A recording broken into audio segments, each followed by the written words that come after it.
Welcome, one and all. I am Tommy. This is the Hotspur Hood. Transfer window is shut. Well and truly shut. So on Thursdays, we now do question time. Solo stream. I have a selection of topics that I'm going to be looking at. Plenty to debate, plenty to talk about. So as this is a solo stream, I like it to be as interactive as possible. It wasn't possible on Tuesday. A lot of guests on a Tuesday night. A lot of people in the chat. Very difficult to keep up with the chat in those circumstances. So get in the chat. I'm going to try and read out everyone's message. If you've got questions to put forward to me or to the other viewers in the chat, absolutely do it, and we'll get discussing it. But as I said, I've got a few topics of my own that I want to basically question myself and question the viewers of to get your thoughts on. So yeah, get in the chat or get in the comments if you're watching on the recording. We get quite a few views on the recordings now, so that'd be great. But before we do, please make sure you do those 4 big things. I was going to say 3. Subscribe, like, hit the notification bell, and super chat if you can afford it. And talking about affording it, got a little link here on the side, the Hotspur Hood on the chat there. Please donate anything you can to this situation in Turkey. Nearly 20,000 people dead and growing. Nearly 23 million people affected. Horrible. I heard some harrowing stories every hour. Man that's had to, 25 of his family have died. 8-year-old who's broke her leg and she's without her parents and her siblings. It's shocking what's happening over there. So hit the link. That might not be, it doesn't look right, but either way, Red Cross, go to Red Cross, donate to Turkey and Syria. You'll find something there. Even if you can't donate, share it if you're on social media and you're doing well. Somebody else can, because they need all the help they can get out there. Even if it's just clothes, you can donate. It's it's going crazy. It's close to my heart because I'm half Kurdish and I've got family involved. So, and a lot of them Spurs fans. We've got a lot of Kurdish, Turkish Spurs fans from North London. So, not that should matter. But I think it's relative considering this is a Spurs channel. Right, let's get moving. We've got a few people in the chat already. Cheers. Thanks for joining me. So Jacob Farrell, been with me from the very start. I remember the first few weeks I started streaming quite a long time ago now. You were here. So great to have you. We need Lloris back badly. I'm telling you, Forster his pants and going to mess us up. We are certainly going to talk about that. That's going to be the first topic. Hi, from David. How you doing, mate? Regular as well. Regular in the chat, I should say. From Leicester, having married a girl from Leicester in 1977 and living in a family of crazy Leicester fans, I can't win either way. So at 3:00 Saturday, I will be taking my dog on a long walk. But I tell you what, that's funny, but I tell you what, it's nice to have 3:00 kickoffs. It really, really is. And I suppose it takes the pressure off a little bit. I think we're okay with pressure, but it's nice. It's nice to not be able to watch a game sometimes. Watch it on Gillette Soccer Saturday. Watch it on the wireless. Listen to it on the wireless. That's all right. I don't mind it now and again.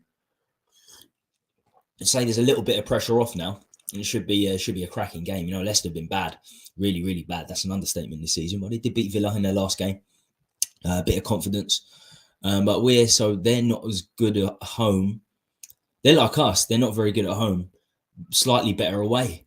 That's how we seem to be doing things this season. So it should suit us on Saturday. Forster is definitely a decent backup keeper. KM Hong, but though he has done well when he has played, the back line looked even more clueless than usual as well. 4th spot is definitely either us or Newcastle. I think the top 3 is secured. I thought Man United were going to lose. I think it was just yesterday.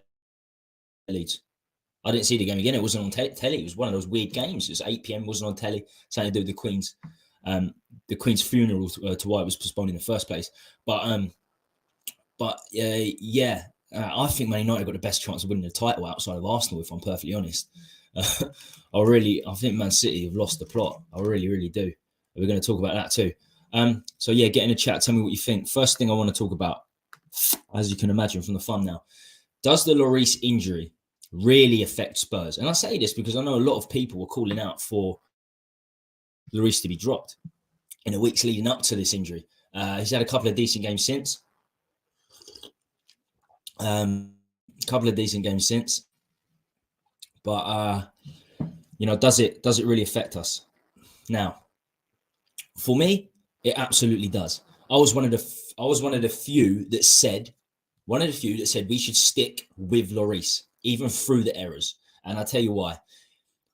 I mostly said this not because Lloris is great or even he's had a great season, but Forster does not fill me with confidence in any way, shape, or form.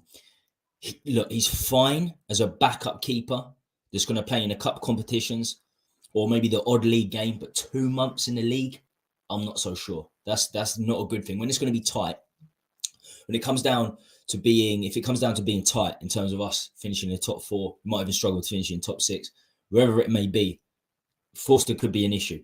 And in my opinion, he probably will be an issue. And I look back at Forster last season. I think a lot of Spurs fans watching other streams, watching Sky Sports News and stuff, a lot of Spurs fans rate Forster solely on his performance against us last season, where he was good, and his performance against Arsenal last season, where he was good. The last 2 or 3 years, and talk to Southampton fans in general, they did not rate him at all. I had a couple of Southampton fans earlier on this season, and they were nice guys. I streamed with them before. They said the same thing before Forster came to us, and they were saying the same thing. This guy is bang average. Even for Southampton, he wasn't getting in their first team. It was Alex McCarthy was in front of him for 3 years, and they had to loan him out to Celtic. How he's on 70 grand a week, Forster, I don't know. But he ended the season well with Southampton before his contract ran out, and I think that's pretty much why we signed him. He's fine as a backup goalkeeper, like Joe Hart, not like Golini. Even as a backup, Golini wasn't good enough. But if he plays the odd cup game and 1 or 2 Premier League games, I'm not so worried. But the fact that we're going to be without Lloris for at least, I think it's knee ligament damage. So we're going to be without him for at least 6 weeks. They're saying 6 to 8 weeks. Long time. Long time. Look, the captain thing, I don't like keepers as captains. I don't like strikers as captains either, because for me, the only purpose of a captain in football these days is obviously for the media purposes and a lot of off the pitch work. But on the pitch, a captain still has a role, and that's calming down defensive players usually, or centre midfielders, because referees talk to the players first. Say, look, calm him down. They talk to the captains first. So I don't want a keeper being a captain or a striker being a captain. So it's not about Lloris being a captain, but he certainly does have real leadership off the pitch. I mean, he's won the World Cup. He's played 140 games. I was looking at how many games he played. Altogether, he's played 140 games for France. He's played about 650 league games. So you're talking maybe nearly 800 games. You're talking Lloris has played 800 games. Just for that experience, I want him there over a bang average keeper like Forster. He's just a lump. He's 6'7". He'll make saves just for his sheer size. A lot of the stops that I saw in the Arsenal game, especially, the ball just hit him, which is fine. As I said, he will stop balls just from being 6'7". But I think he's limited. He's very, very limited with the ball at his feet as well. So yeah, I'm not convinced. I think this is trouble for us. Lloris being out, I really do. I saw this as well earlier on today. Funnily enough, since we're talking about goalkeepers, let's get my banner down so we can read it properly. I'm not sure if anybody else has seen this. So this was on Twitter. So the goalkeeper moved to Celtic and has kept 23 clean sheets in 46 games in all competitions, including an Old Firm win. Wow, in Scotland, SPL, unbelievable. Nuno was sacked 3 months later. Now this is quite small. The wording is quite small. I'm not sure if you can see it. I'll read it out anyway. So this is what Joe Hart said. This is what Joe Hart has said. This is what he's actually came out with himself, his own words. I was committed. I had another year at Spurs. I wanted to do it. Nuno Espirito de Santo came in and a couple of weeks later and called me in. He says, I'll speak first, just to be clear. I'm signing someone, a third goalkeeper. Let's be absolutely clear. Whatever happens, you won't kick a ball. I said, out of interest, you were a goalkeeper, apparently. Why has it come to this? Why can I not even be back up to the first choice? Yeah, Nuno was a goalkeeper, definitely. I think for Valencia and Porto. He said, so this is what Nuno said, in my opinion, we all reach a point in our career when the body doesn't allow you to play football. We're at it now. I would not feel comfortable with you playing 1 minute for me. You're too old. The ball's too quick. You're not moving. You've got no strength.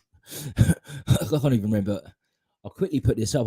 That's bad, man. That's like, that is, yeah, that's not nice. Let's put it that way. He literally buried me, and I'm laughing because whether I'm deluded or not, I don't agree with any of that. I looked at the sporting director. He went, yeah, pretty awkward in it. So that's Paratici. So what that says to me is that Nuno didn't rate him. But most of all, the fact that we're talking about goalkeepers, let's get it straight.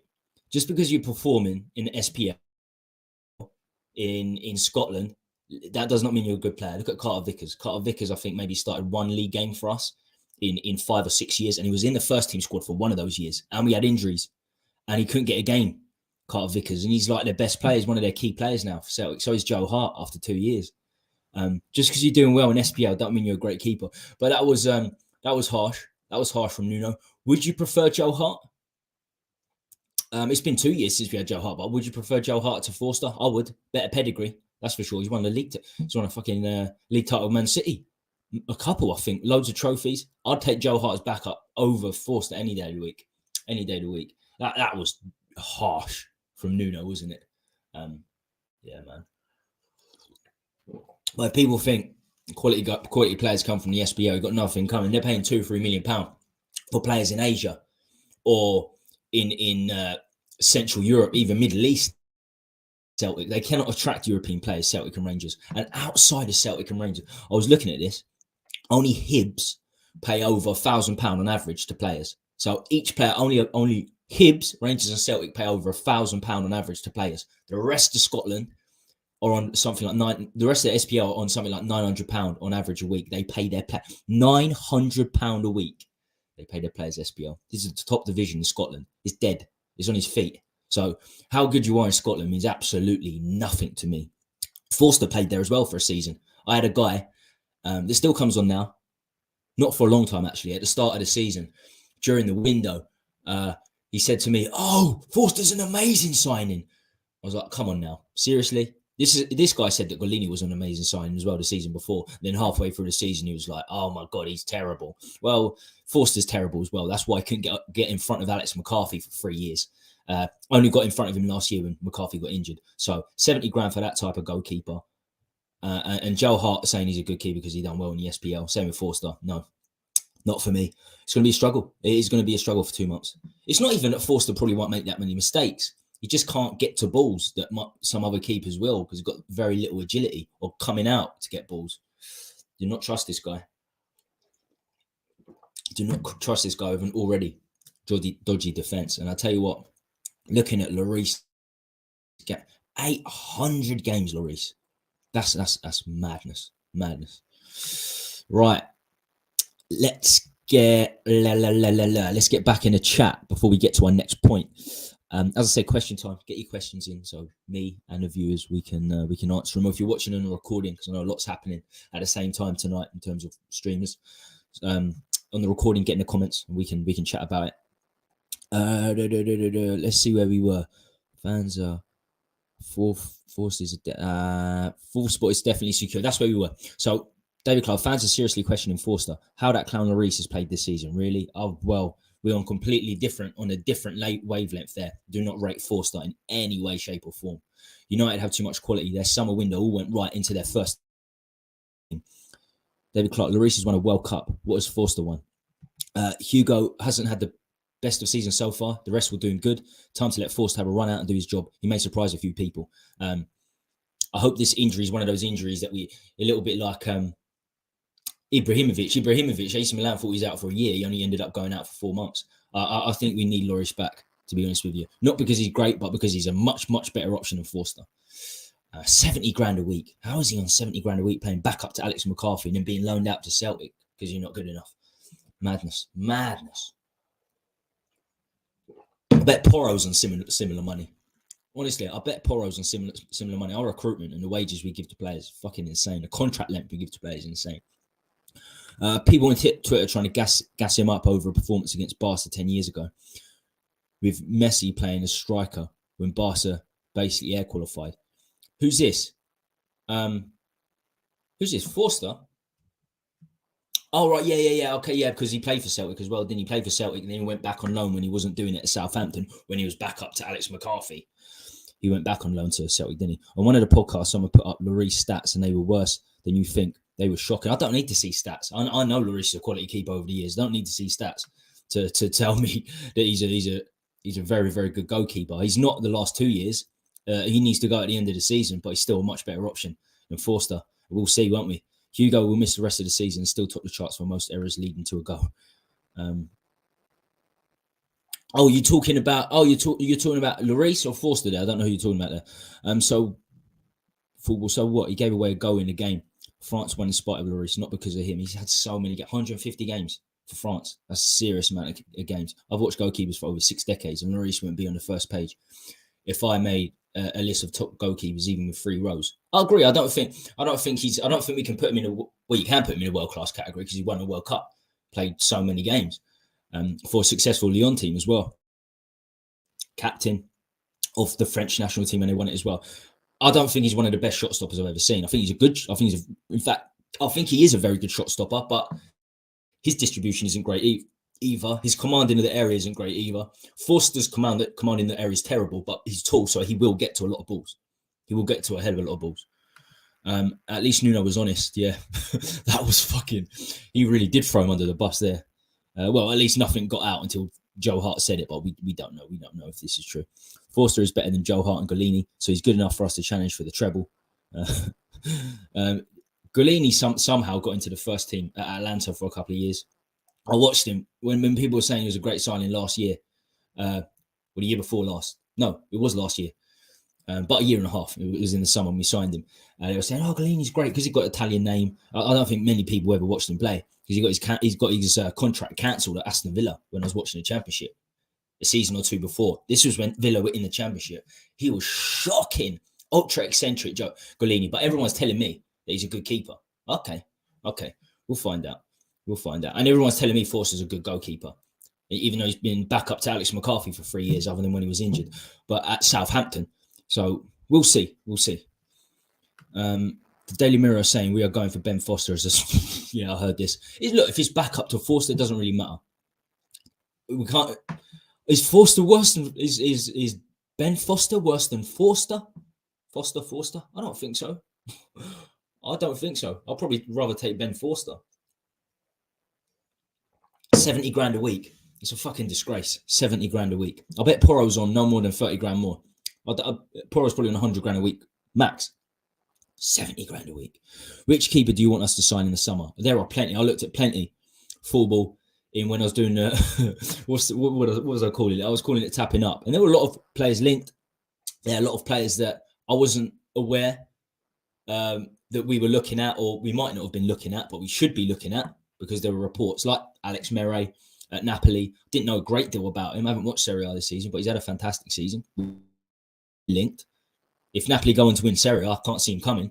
But David Ray is up there. And David Ray makes a lot of sense. Thomas Frank makes a lot of sense. Because you get, if he comes, you get Raya, maybe. You get Tony, maybe, who is a good foil. We're going to get onto that in a second. Tony could be a good replacement. There are not too many replacements that Spurs attract if Kane was to go in the summer, because we're not fighting for titles, so we can't get the best of the best from other European leagues if we're not fighting for titles. If we're struggling to get into the top 4, we sort of have to do what we've done with Porro, where we have to go to a less league like a Portuguese league and look at the best players in that league. That's the only way we're going to get, and that's a risk. Going to the smaller leagues, especially like Portugal, Holland, getting those players in from there is a risk. It's always a risk. You could get a Bruno Fernandes, or you could get a Jedson Fernandes.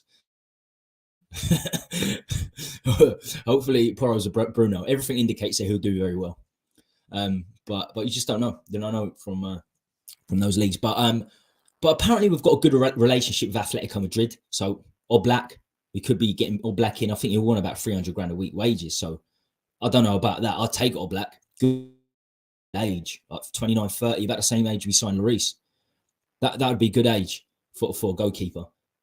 But I'm not sure he would take. If there's other offers given to him or Black, then I'm sure he'll take them. And I guess there will be takers because he's very good. Maybe the relationship's good. Just thinking at the top of my head, maybe the relationship's good because we gave him Doherty on a free. We could get onto that soon as well. I've got like 5 main questions I'm going to go through. The first one's nearly done. Do you expect? There's loads of keepers. Football, loads of keepers. Do you expect Spurs to compete with Man City when their current yearly wage bill, not including bonuses for 22 players, is 188 million? No, I don't expect them to compete with Man City. Absolutely not. I've never said I expect us to compete with Man City, but I expect us to compete with Arsenal. Not even compete with Nottingham Forest when it comes to finances. West Ham, not even competing with them. So I don't expect us to compete with Man City, and they've got some dodgy shit going on. I've been listening to a few things. I've been listening to quite a lot to The Athletic, and yeah, they've got some dodgy shit, Man City, but they will get through it. They'll get through it. What's happening at Leeds? I listened to a podcast before I came on. What happening at Leeds is a bit crazy. I mean, I think most people looking at the January window with Leeds, that whole ownership model is crazy. They're signing American player after American player. They've got 3 American centre midfielders, Aronson, Tyler Adams, and they signed McKenzie, who can play on the right. I'm thinking, and I suppose everyone else is thinking, what happens if Jesse Marsch gets sacked? Because he looks like he was going to get sacked last month. He does get sacked 2 weeks after employing a new assistant as well. What's happening at Leeds? Like, they lost the plot. They were a good club. They were doing things smartly. But Athletic rounded up really good, actually. They rounded it up really, really well. So they're owned 56% by Radzini. They're owned 44% by the San Francisco 49ers owners. And part of that 44% is the actual, ironically, the co-founder of YouTube, the co-founder of YouTube and the San Francisco 49ers. What they wanted to do in the future was take over permanently from Radzini. That was the plan. But now it doesn't look like it. It doesn't look like it's going to happen if they get relegated. So I don't know what they're doing. Some of the ownership situation are crazy right now. It looks like Man United are going to get taken over. There was talk that we were going to get a minority shareholder in the form of the Paris Saint-Germain's one. I think that's complete bullshit. Probably propaganda put out by Spurs. It was the first week of the transfer window. Second week, we were talking about signing a new contract. Just seemed like every week something popped out to keep the fans at bay and say, oh, well, don't worry, wait till the summer. If Lloris shot stopping isn't that great, then you have no argument about the other aspects of his game are shite. Punches, no, his shot stopping is, I said, is very good. I said his shot stopping is very good. In fact, I think if you could put him in terms of shot stopping, and handling, you'd put him in the top. I would say, but then distribution, not great. It's actually got better over the years. Punches, just coming out in general, he's not very good, but he knows his limitations, especially when it comes out to long ball. He's 6 foot. He's a 6 foot goalkeeper, so he's never going to be that good. And I didn't want that. I don't want a 6 foot goalkeeper, but he's still a much better option than Forster. So no, he's a very, very good shot stopper. But the other aspects of his game, especially command of area, isn't great. It's not great. I mean, they're better than most goalkeepers. All of that stuff you mentioned is better than most Premier League goalkeepers, in fact.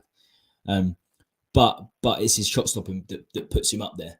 But I still won't put him. I don't class him as a world class goalkeeper, in my eyes.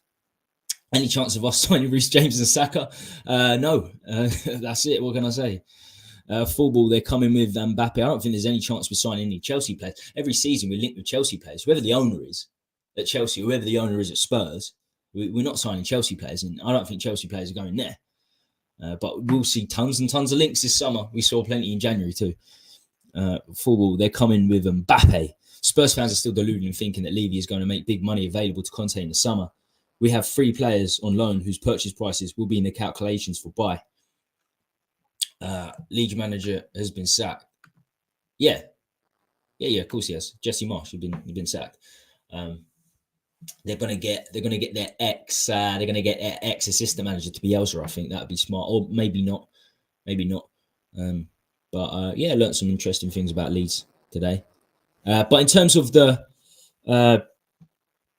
whose purchase prices will be calculations for buys, Kulusevski hasn't been signed yet. And like I said it a million times, it's only mandatory if you get into the top 4. So I guess if we do end up signing Kulusevski, that'll be £35 million. Porro's mandatory by the sounds of it. He has to sign, like Romero. He will be a Spurs player in the summer. Hopefully, he does well up until that point. I'm sure he will. So that's £40 million. But we should take that as a calculation for this January. That's what Levy should be doing, because right now, if he doesn't, then the only money we've spent this January is £2.5 million on Danjuma. So really, we should be looking to. I'm definitely taking the Porro signing as a January signing. I don't class that as a summer signing. And most people think Kulusevski signed already. So I don't think many Spurs fans will class that either. Who's the other one? Oh, Danjuma. Danjuma's not been signed. 27.5 million. Absolutely no chance. No chance. Not when we've got Son, Richarlison, Gill coming back on loan. They can all play there. Absolutely not. Leeds manager's been sat. Yeah. Good evening, Tommy. 164 Spur. How you doing, my friend?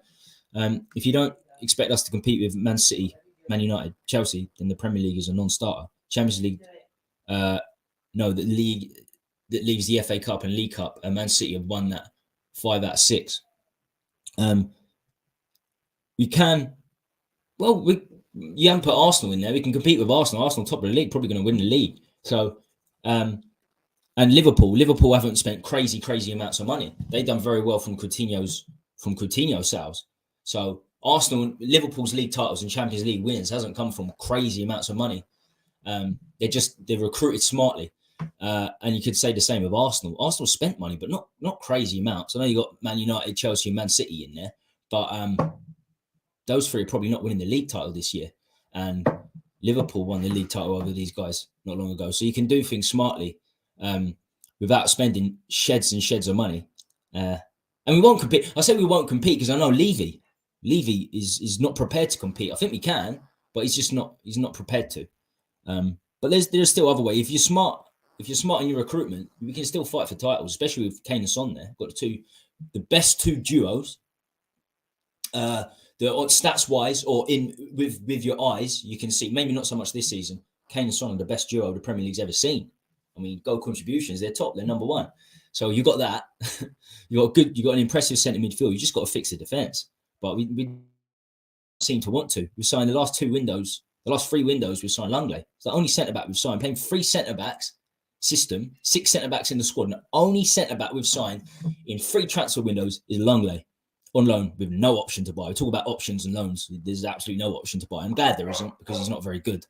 Levy took the Romero signing calculations in the following window, so Porro won't be shown as a January sign. No, it won't be shown. It won't be shown. But it's what the fans. What do you believe? What do the fans believe? And the fans should be believing that Porro is a January signing, and it is. It's mandatory. So for me, it's the window that the deal is made mandatory. Optional is different, completely different. Mandatory, it's going to happen. It's it's going to be made permanent. Then it has to be. Then it has to come from that January for me, and that's the way I see it. Most fans don't want to. They don't have to. But £2.5 million in a January window when we're struggling as we were, yeah. If Spurs fans think like that, then they should be protesting right now, because that's a fucking shocking window. The Porro one makes it acceptable. Apparently, we're in for Guahi from Palace. They want 45 million. Why didn't we sign him before? I say that. I sort of contradicting myself if I say we should have signed him before, because they signed him off Chelsea. But Joshua Anderson as well is a good centre-back. They signed in the same window, Guahi and Joshua Anderson. And Guahi was very good in the Championship. Guahi was very good with Cabango. Good partnership in the Championship a couple of years back at Swansea. When I was watching him quite a lot. Fantastic. Got him to the playoffs somehow. I think they got him for 10-15 million pounds. He'll cost about 45 million pounds. Chelsea have made some big errors at centre back, messing about with Rudiger's contract, Christiansen's contract, selling Tomori, selling Guahi. 4 centre backs, class centre backs. They've let go Chelsea, and Guahi was another one. 45 million pounds, a lot of money, but that's English tax in there for sure.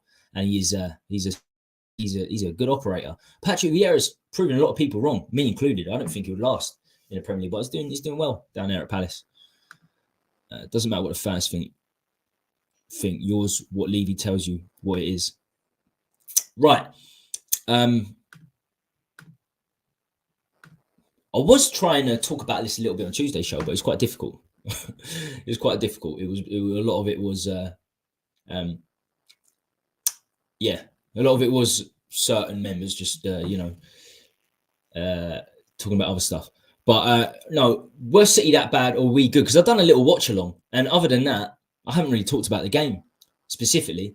And I'm not going to sit on the fence here and say it was a bit of both. I'm going to be as honest as I possibly can.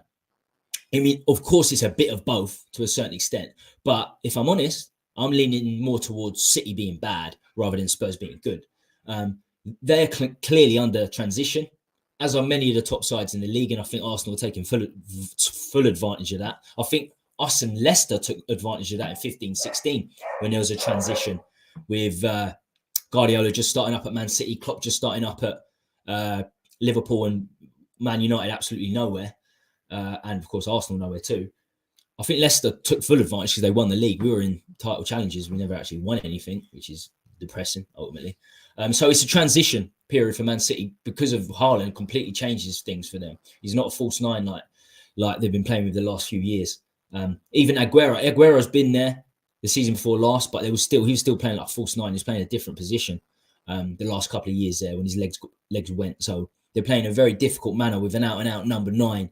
So it's a transition for Man City. A lot of players don't like what Guardiola's doing. Clearly, a lot of shit happening behind closed doors. Yeah, I mean, De Bruyne, best passer in the league on the bench. He's been benched quite a lot this season. The sale of Cancelo in January. That's madness. The best fullback in the league. Honestly, he was the best fullback in the league. He could be coming back because it's optional for Bayern Munich. 61 million pounds for Cancelo, optional fee for Bayern Munich, tells me how good he is. Because he's 28 years old and he's a fullback. Fullbacks rely on pace.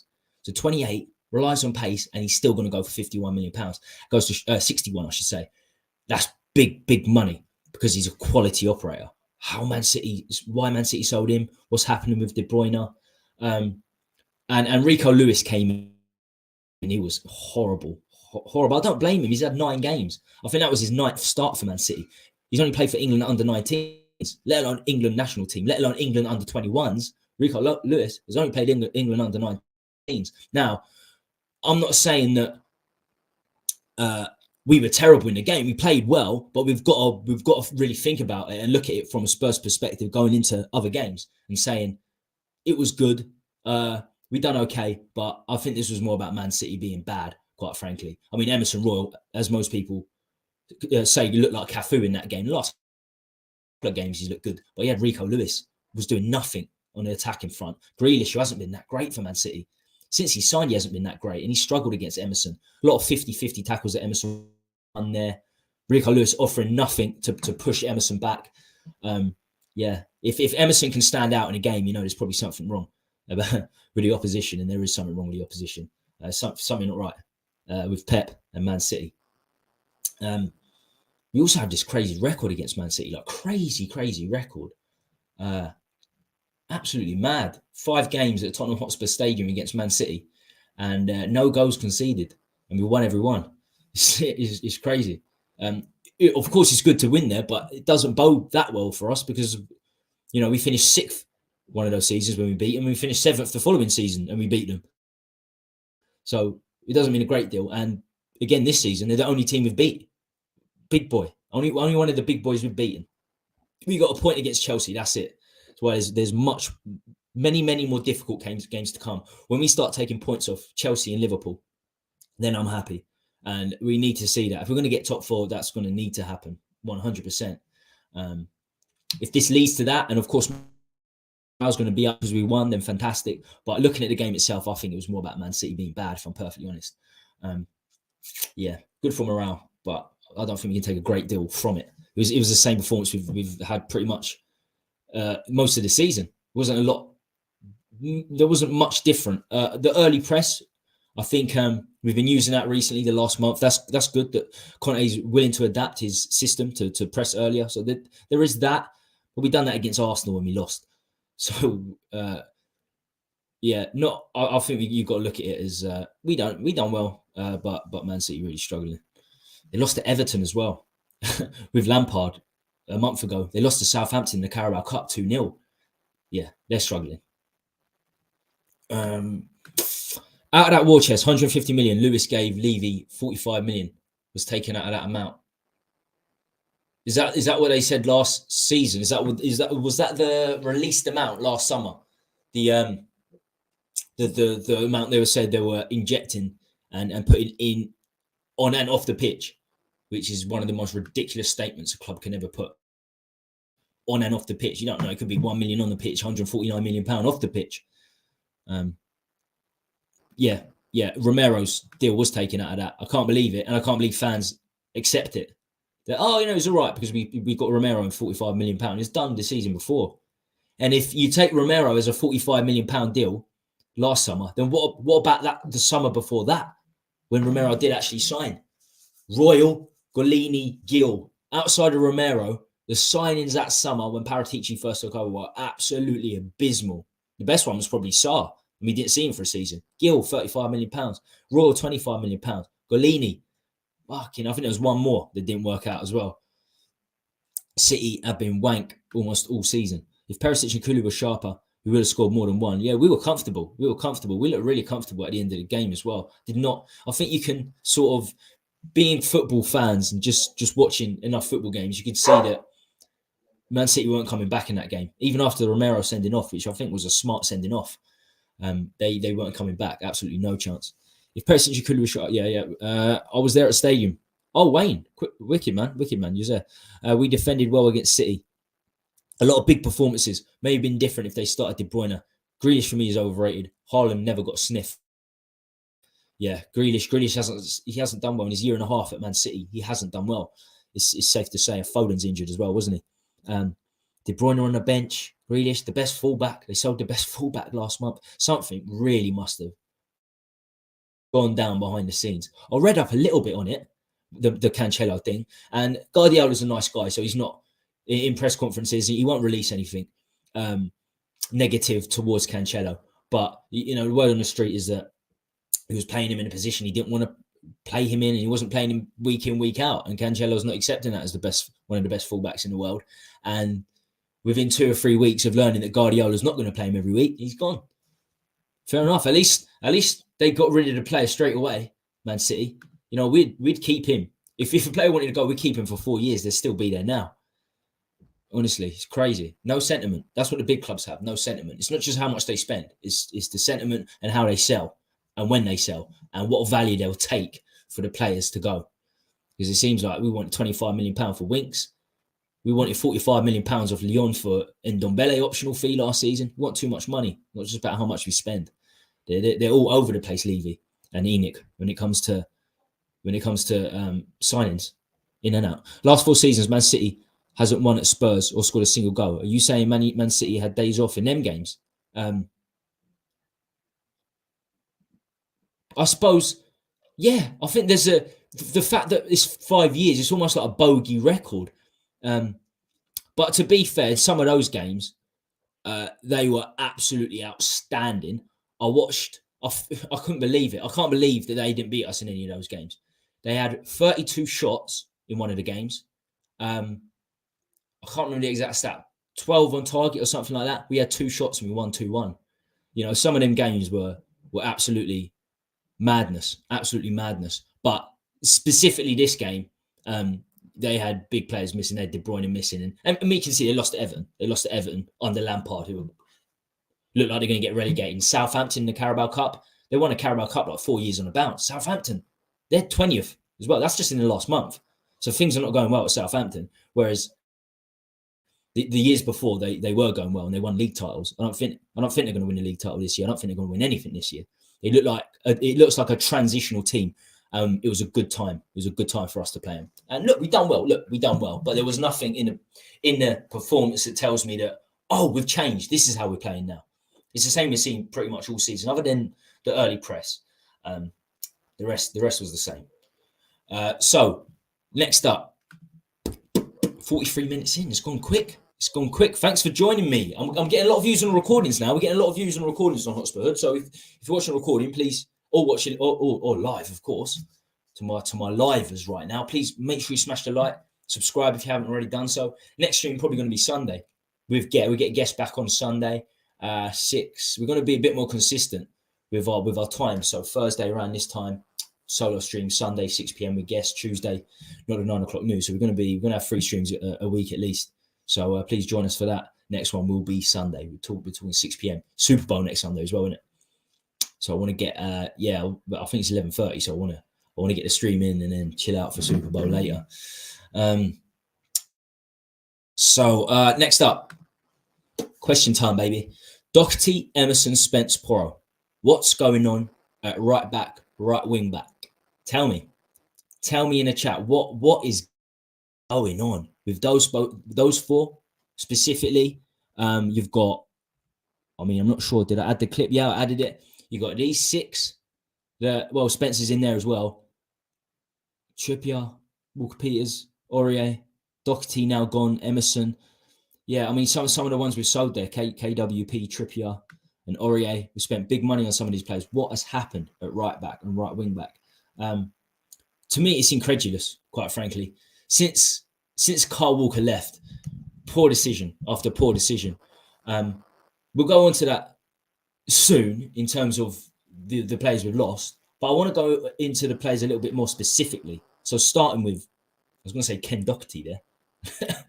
Matt Doherty. Funny story. I actually saw Ken Doherty on the underground coming back from the Spurs Man United game. He sports Man United. He's in the same carriage. Not that it's related. But no, Matt Doherty.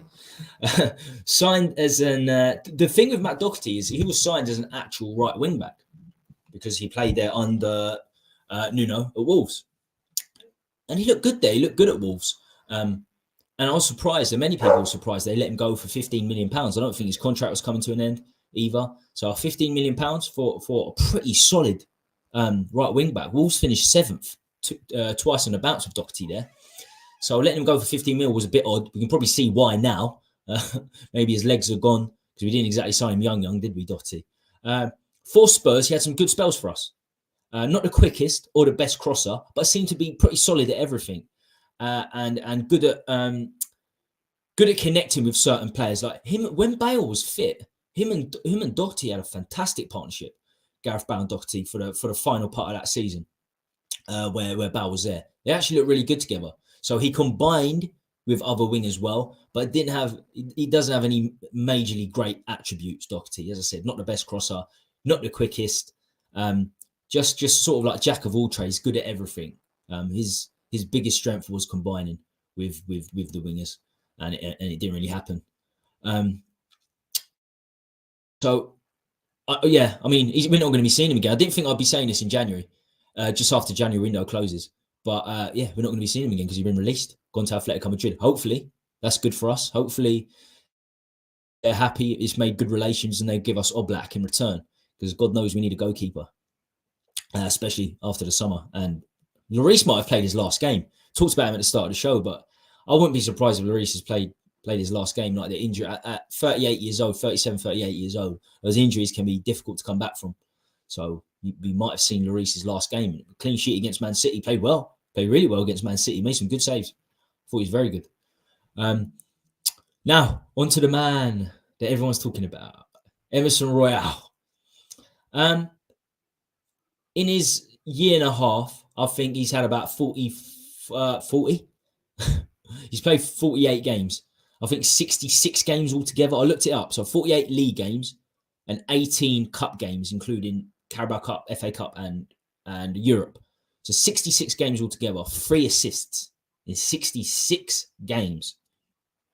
So he's had 4 or 5 decent performances. One of his better ones for sure was against Man City.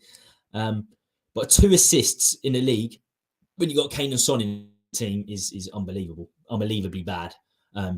We can talk about him being signed as a right back or a right wing back or a goalkeeper or a centre back or a left winger or a left back. You should be able to get crosses into the box as a right wing back or a right winger in the Premier League. If you're playing with Son and Kane in front of you, the fact that he's got 2 assists comes as no surprise if you're a Spurs fan. We watch him cross the ball. It's fucking awful. Watching Emerson try and cross a football is hard. It's hard. It's like hide behind the sofa whenever you see that ball in the right wing and it's not Kulusevski. Better defender than he is an attacker. But even the other day, The reason he has opportunities to make tackles because he's so far out of position to begin with. He was so far behind Grealish in some of the challenges, as 50-50 challenges he made from behind. Shouldn't be that far behind in the first place. That's a poor defender in the first place. But no, he played well. He's had a couple of decent games. He played well against, was it Fulham? I can't remember. He didn't play against Preston, did he? But he done okay against Fulham as well. We played quite well as a team. So I don't care if he was signed as a right back or a centre back. If you're a right wing back with Kane Son in front of you, you should be getting more than 2 assists in 48 games. £26 million. And it is just right back to right wing back, so it's not much of an adaptation. Yeah, you can see why he's dropped in the Brazil squad. He got sent off in the second minute of a Brazil game last season.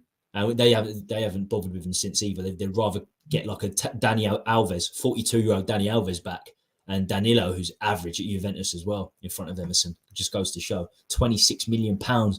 The Barcelona director said he was laughing when he heard the offer, and we can see why.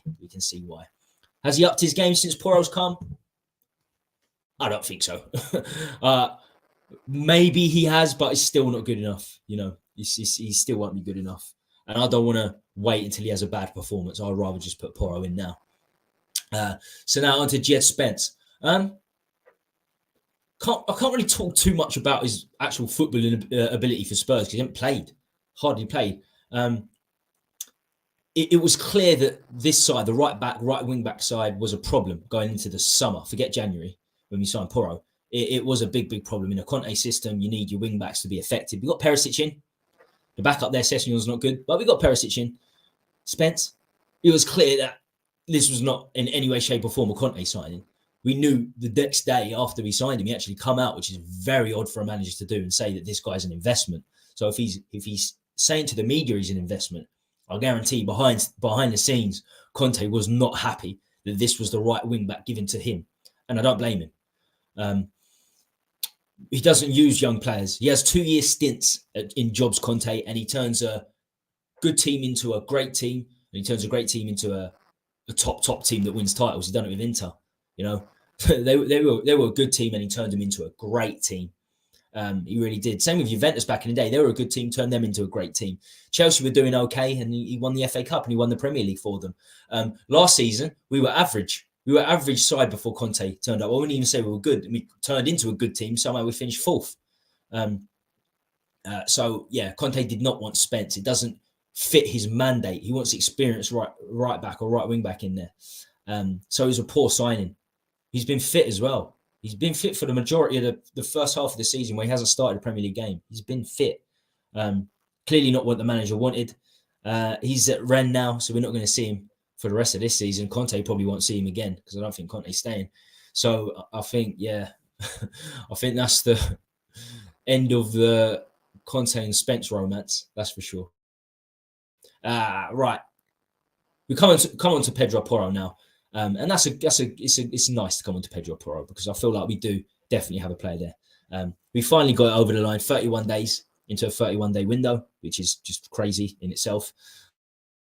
And I tell you what, I say fortunately got it over the line because anything can happen on the last day of the window. Just ask Odomwengi. Leaving it to the last day of the window is disruptive to say the least. Levy clearly didn't want to pay that much for a player. But I believe social media made a big difference. I've never seen so many notifications on my phone and it erupted like it did the morning that we looked like it was done. The Porro deal was not going to happen because we thought we were signing him 3 days before the window ended. And then it sort of just, it looked like it collapsed. And then it went crazy. Social media went crazy. And I think as soon as Levy saw that, he's in his plane. He's going to Portugal because apparently that's what happened. Yeah, social media erupted. So I've never seen Levy get on a plane if that's what happened. And I've never seen Levy scamper like he did when Man United beat us 3-0. Nuno got sacked and Conte got employed. So, chance at the stadium, social media, it does make a difference. And I feel like if the fans didn't go crazy as they did after the deal collapsed, I don't think we'd have Porro. So, but I'm glad that we do. And I hope he gets in as soon as possible, gets integrated into the team. Another problem with not signing him at the start of the month, he would have been fully integrated now if we signed him in the first week, or let's say the second week of the window. It was confirmed that we were interested in the first week. We were talking, so he would have been well and truly bedded in by now. But look, on Porro specifically and his attributes, he's explosive, agile, acceleration is very, very good. I mean, pace and acceleration, usually someone's pace and acceleration is similar, but his acceleration seems to be rapid. I mean, acceleration is how long it takes you to reach your top speed. So I think that's really, really up there. His acceleration is better than most fullbacks, but it is always a risk coming from abroad, especially a lesser league like, say, Portugal and Holland, as I said earlier. But from what I've seen, he's going to be very, very good. And the fact that he was at Man City for a few years in and around the team, I think bodes well for us as well. So he's not just coming straight from Portugal. I think he'd be very good. We don't need to wait for Emerson to make an error and then bring him back in, because it's going to be tight to get us into top four, especially even fifth and sixth. It's going to be tight. So let's not keep Emerson there, wait for him to make a mistake and then put Porro in. Well, I hope Conte doesn't do that anyway, but we'll see. I think Conte's back now. I thought the way they were talking about the gallbladder thing, he'll be out for he'll miss a few games. I think he's back. I think he's off the operating table. I think he's stitched up and ready to go for what will be Leicester on Saturday, won't it? Yeah, I mean, we have to look at leagues like Portugal. Unfortunately, that's just the way it is. We have to go Portugal, Holland, because we're not going to attract the best players from the best leagues, because we don't pay the transfer money, we don't pay the wages, so the players are not going to come, and we don't win anything, so the players ain't going to want to come either. Right. So, well, we've got this visual here, but before we do, we've got quite a few comments in the chat. There's 24 I've missed out on, so let's get right to the top. Let's see where we are. We're talking about Romero being part of the calculations. What's the point, FC? I'm late. What is happening, my man?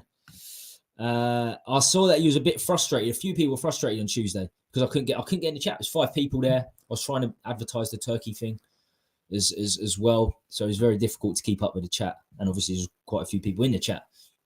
But on the solo streams Thursday, this time every week, I'm going to be doing similar streams to this, and we can just get chatting, interactive, get your questions in, and we'll discuss. Simply Age, what is happening, my friend? Good to see some regulars here. Please make sure you smash that like if you haven't already done so. Coming into the final parts of the stream, we're nearly at the hour point. Please hit that like if you haven't already done so. Share the stream, and of course subscribe. We're on the road to 2.5k. Still a long way away, but we're getting there. Nuno clearly came to Rob Levy for 5 million, the easiest money. Apparently the compensation was closer to 10 million pounds, I heard, which makes sense because we sacked him within 3 months of appointing him. And I think he had a 3-year deal. So I think it would have been closer to 10 million. Big up Tommy. Derek Hutchinson, how you doing, my friend? Nuno had no interest in his job. It showed on the pitch. He came to make a quick... We won our first 3 games, though. I remember we won our first 3 games and people were losing their shit, saying, oh, this is amazing. I was like, look at the football. There's no longevity to this type of football. Even we played Man City then as well, didn't we? And we somehow beat them. They were all over us. Absolutely all over us.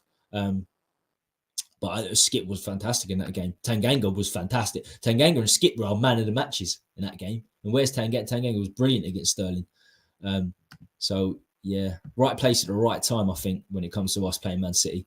Start of the season, first game of the season, that's when you want to play them. And fuck me, we got fortunate in some of these games. And right back, the only competent one we had was Carl Walker, who was world-class after that. They've been average, poor, pure shit and not given a chance. Who was better, Hutton or Chorluka all day long? Football. I've got a soft spot for Chorluka. I had him on a quiz. I've done a quiz. One of the questions with him on Tuesday. I can't remember. It was exactly that. It was who the two former players in the Premier League that we signed from Man City as right back. It was obviously Kyle Walker and Chorluka. I really did have a soft spot when he went to Russia. I think he went back to Russia, Spartak Moscow or somewhere. Chorluka, and he finished up as a centre back for 10 years, and he was very, very good at centre back. That's what he should have been, because he's like 6'3", Chorluka. I thought he was a good player, but he shouldn't have been playing right back. But he done all right. He was like Modric's best friend, so it was good while they were there together. He had a little bit of a Croatian camaraderie, a little bit like we had the Belgium camaraderie. we had quite a lot of Belgians. Think about Chadley, Dembele, Vertonghen, Toby. What have we got now? We've got a little Brazilian thing going on. Emerson and Lucas. Yeah. I don't really want either there, but I suppose there's a little bit of Brazilian stuff. Aurier was better than Emerson, and he is rubbish. But I tell you what, Aurier gave so many penalties away. He really did. He gave lots and lots of penalties away, but he was better attacking. He could get a crossing, that's for sure. He really could. In fact, I felt Aurier really improved under Jose, but he had a bit of an attitude, and we spent £20 million plus on Aurier, ripped his contract up. Doherty, £15 million. We tore his contract up just last month. Spence, haven't started him yet. Kyle Walker-Peters, we sold him for like £10 million. Or no, I think we signed Højbjerg for £15 million plus Kyle Walker-Peters. And they're saying Højbjerg was worth about £30 million. So we valued Kyle Walker-Peters about £15-20 million. I think we should have kept him. Homegrown, can play right back, left back. I think we made an error there too. A lot of errors. And then Trippier. Should never have sold Trippier. I remember I said, look, I've just mentioned how powerful I feel social media is. We'll never truly know. But the fans got on Trippier's back for a month because he scored 2 own goals. I think it's 2 months before we sold him. 2 own goals. I know he didn't have the greatest of seasons. He ended the season pretty badly. But he'd had 3 or 4 good seasons. He was even taking Kyle Walker out of the team the season before. And both were fit at times. Trippier's a fantastic right, but should never have sold him for £20 million to Atletico Madrid. Next season, wins La Liga, goes to Newcastle, massive part of the team. He's a leader in the dressing room. I see him in the England Euros. We all saw him in the Euros taking some of the fucking, almost like team talks at half time. Trippier in there. That leadership, made a big error letting him go. I think we made an error letting Kyle Walker-Peters go. I definitely would have had both over Emerson, without a shadow of a doubt. The German league is so average. The top scorer only has 13 goals. Fulkrag, Werder Bremen. They do play, I know this is a bit of an excuse. They do play 4 games less because they have 2 teams less in the league, don't they? But it is, whenever I watch the German league, I watch it on BT Sport, it just looks sort of dead, doesn't it? It just doesn't look, the quality's not there, is it? Outside the top 3 or 4, it's just not there. And the rest of Germany, other than Bayern Munich, are pretty much selling clubs. Leverkusen, Dortmund and Leipzig have all got similar business model. And it's, sign young from abroad, usually like Scandinavia or somewhere. You might have to pay £5-10 million and resell for £30-40 million. Do it again. Not really interested in winning. The Bundesliga, a great deal. Just being competitive, and that's why I think the German league's poor. Nobody's really interested in winning the Bundesliga outside of Bayern Munich. We've been linked with Kamada of Frankfurt. Yeah, we've been linked with him for a while. 7 goals and 4 assists. What do you think? I like Kamada. When I've seen him play for Frankfurt, and they're good. They had a good Europa League run last season. I thought he's okay. It was okay. If we lose Conte and go for it at the back, then Kamada's definitely an option because he's obviously number 10. Spence was never given a chance, so I cannot judge him. He looked good when he rarely came on the pitch, and I would pick him over Emerson. Yeah, I'll pick most people over Emerson. I don't think there's a single right back in Spurs history I wouldn't pick over Emerson. No Pamara, I would take him. I'm trying to think of the really bad ones. No Pamara, Hutton. Yeah, I'll take them all over Emerson. I know he had one good game against Man City, but still, I don't rate. Yeah, I think he's terrible. We're also linked with Hincapi, but his Leverkusen defense is leaking lots of goals with 31 past him. Yeah, and he's not great in the air. A little bit like Romero, ultra aggressive. So this is the problem. What's the point? Anything from 70 to 100 million, no chance.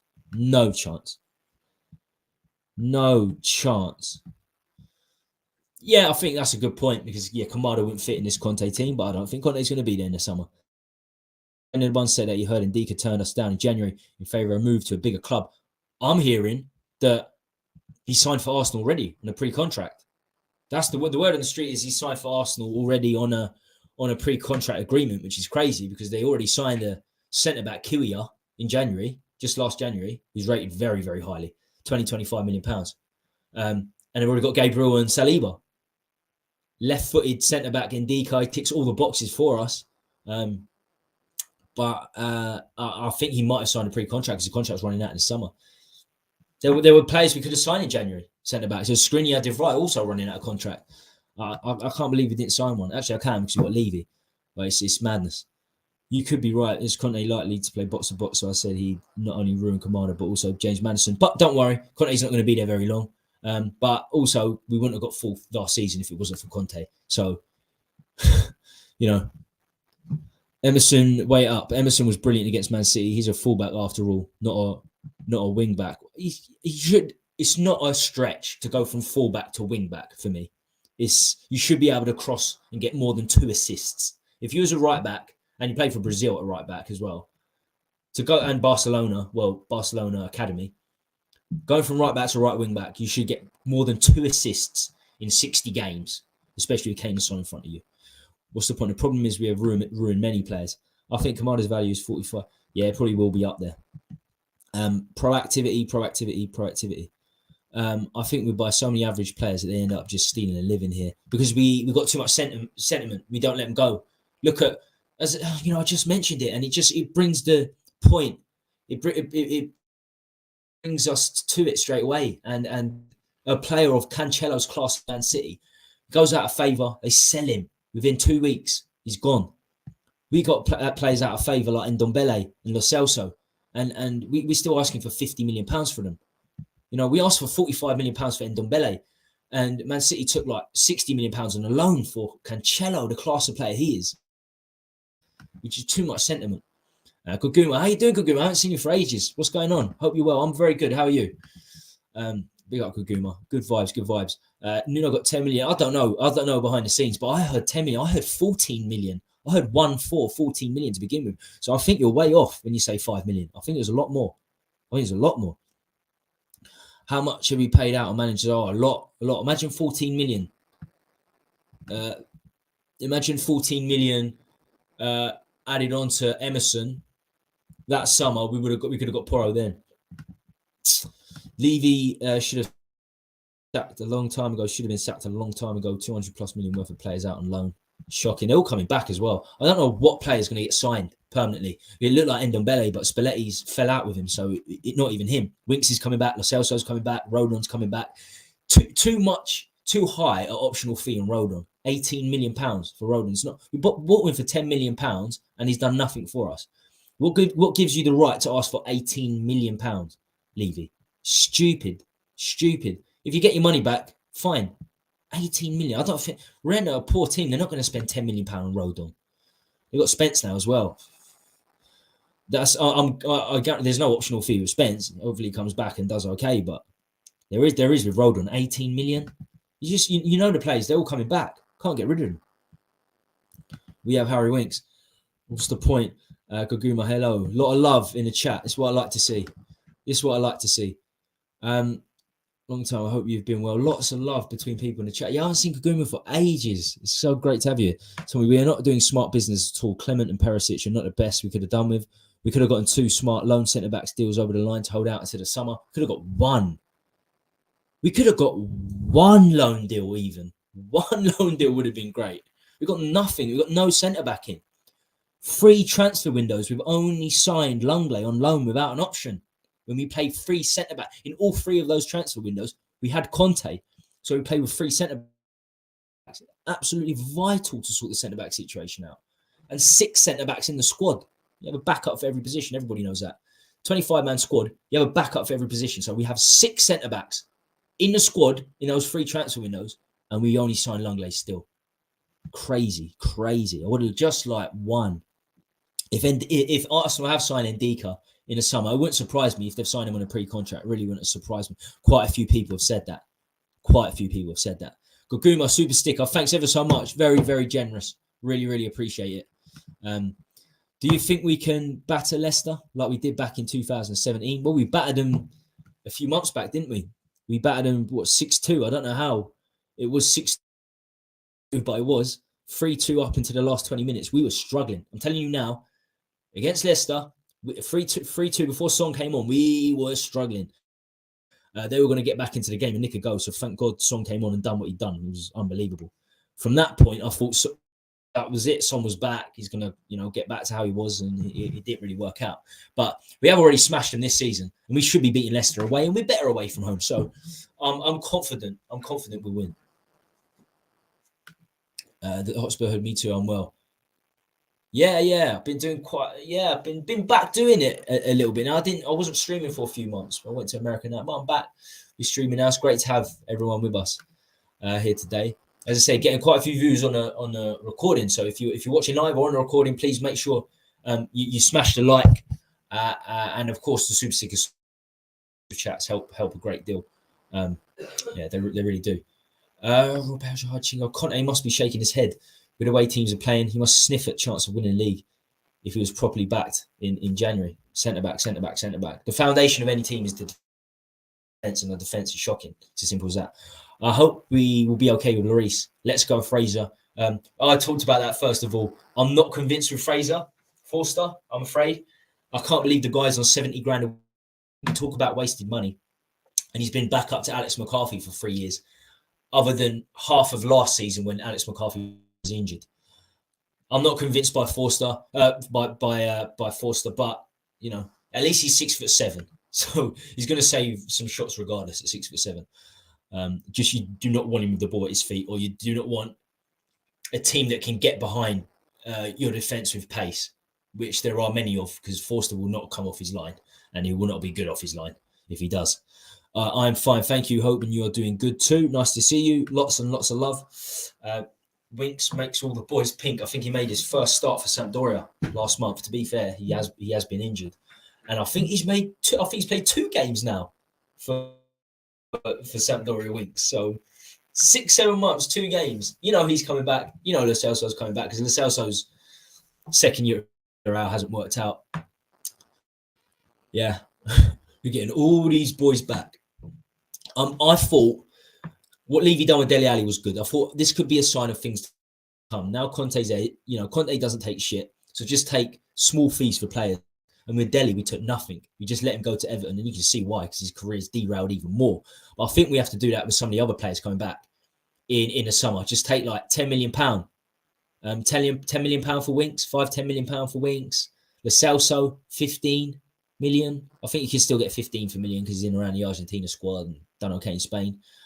Might even get 20. Ndombele, take 20, 15, 20. You can still get good prices. You'd still get people that pay that money. But I guarantee, Levy paying 50 for Lo Celso, he wants 30.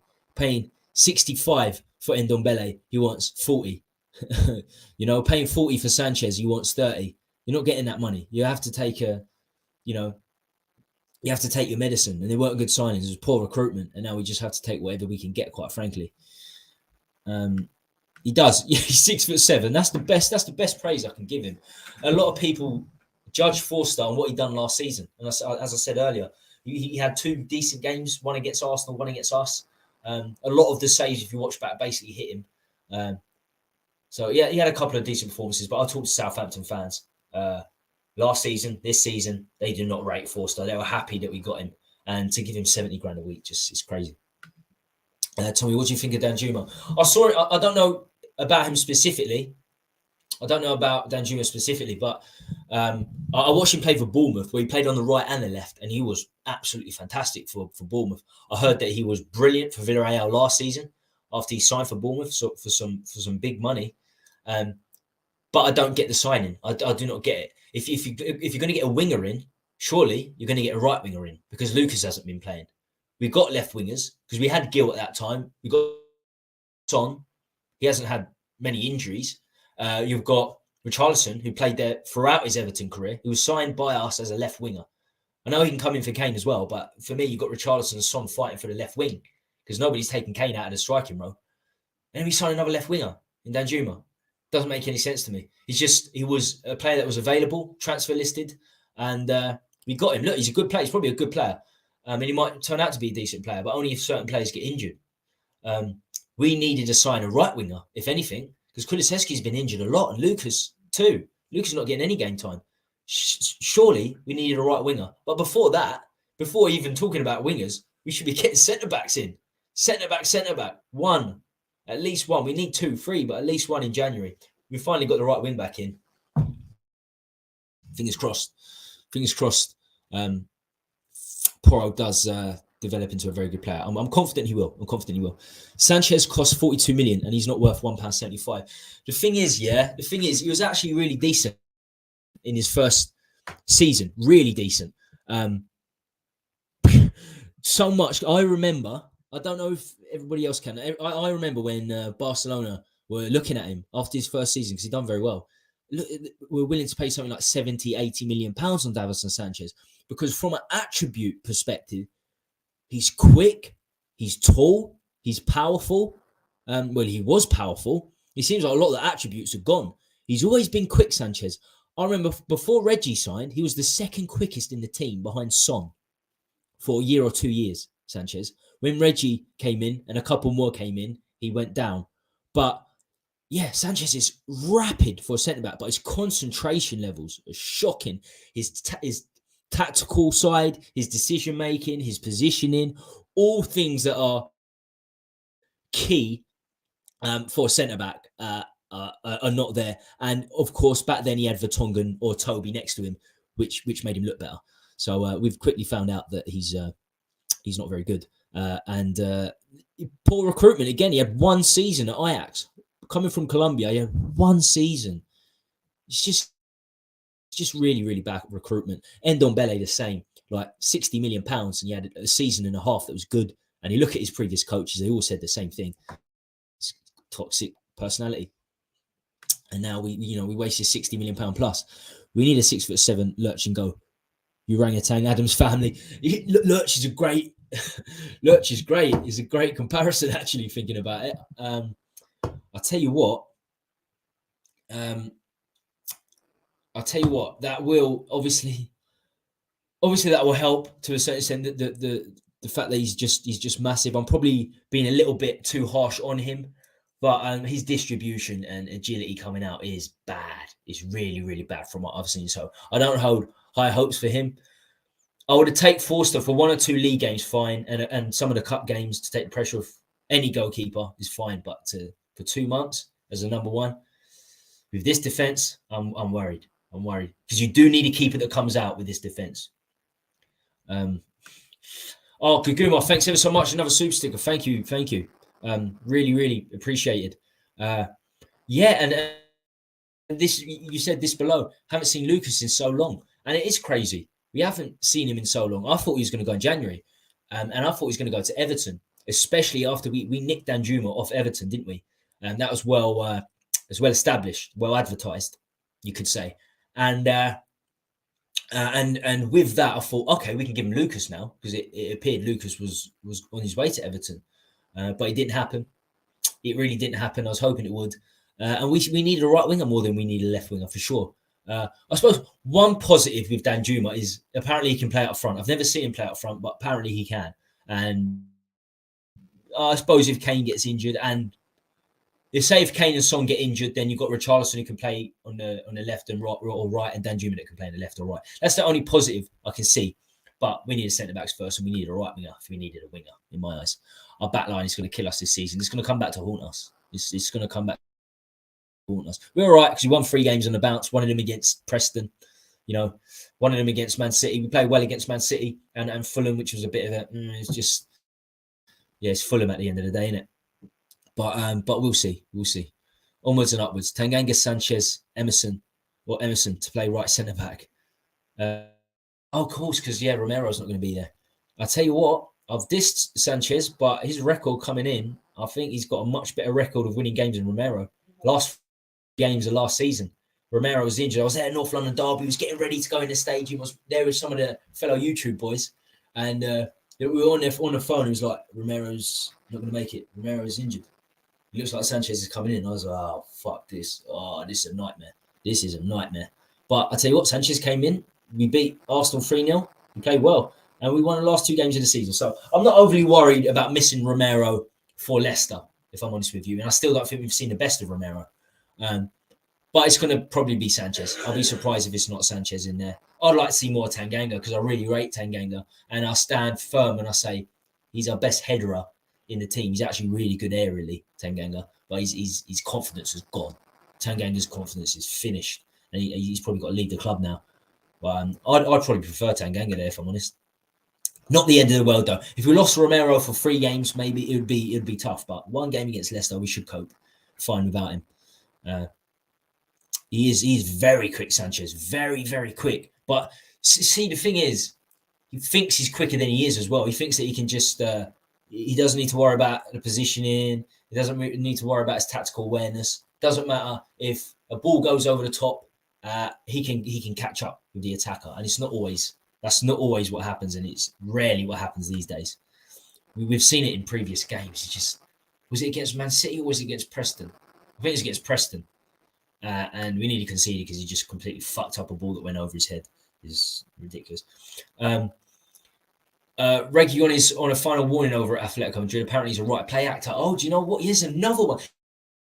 They say that our affiliation with Atletico Madrid is good, and this makes sense because obviously I forget Reggie's on loan at Atletico Madrid, not playing at all. Another player that's going to come back from loan. Doherty went there on a free. If it gets us all black, if this sort of partnership with Atletico Madrid gets us their keeper, who's a very good keeper, Oblak, then I'm all for it. But yeah, his attitude. What was really weird for me was when Conte first took over, the first week, Reggie came out with, there's no need to come out with this. This has been the most difficult week of my life, obviously, with Conte and how hard he drums the fitness into players. He was like, yeah, this is the hardest week of my life. Don't come out and say that. That just makes you look like a pussy, Reggie. It does. It makes you look like a weakling. The fact that you can't, that's the hardest week of your life. Don't say that, man. Just get on with the game. Just get on with it. You don't even want to tell Conte that and your fellow players. You want to be like, right, I want to be the best. I'm match fit. I'm ready for Antonio Conte. Not, this was the hardest week of my life.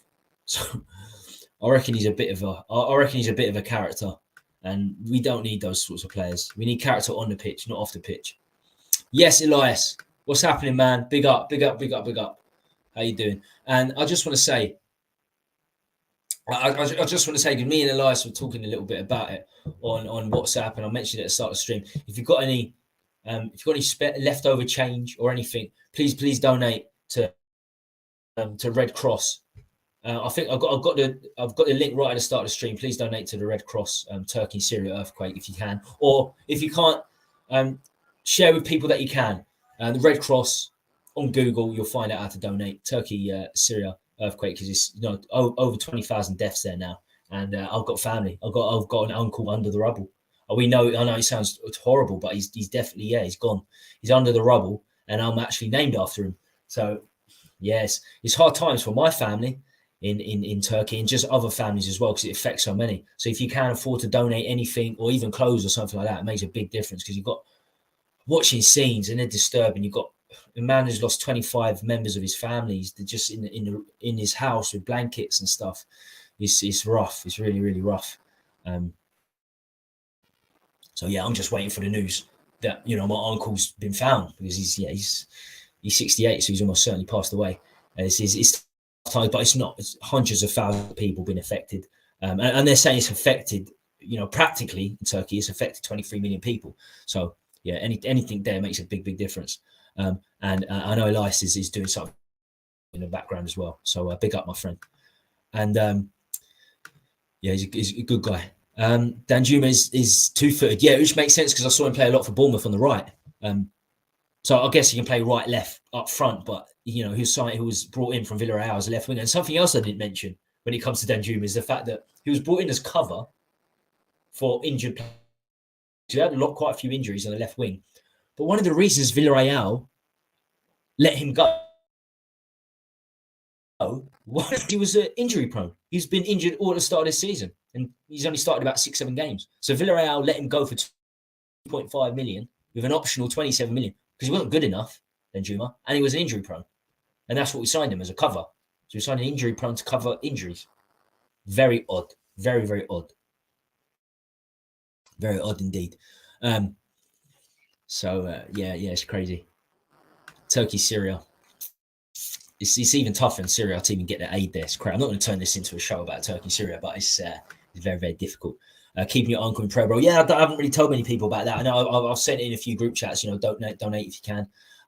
But yeah, my uncle. Yeah, we know that he's under there for the last couple of days. Not good. And probably loads of other family and friends. We'll see how it goes. we'll see how it goes. Right. Finally, it certainly does make all other aspects of life trivial, doesn't it? It really, really does. But it sort of takes my mind off it a little bit. And I always like talking Spurs. So this is the final topic on question time today. Tell me what you think. So we got, I think we've got 16 people in the chat. Please smash a like. Please smash a like if you haven't already done so. It's always great to get up to like 25 likes on a stream. That's always like the first milestone. That really helps if you can do that. Let me just see what likes we're hitting. That's always like we're on 19. One more to 20. One more to 20. At least get us to 20. 25 would be great. If you haven't already hit that like, please do. And subscribe, of course. It's all free, all completely free. And then you got Gugumo has been very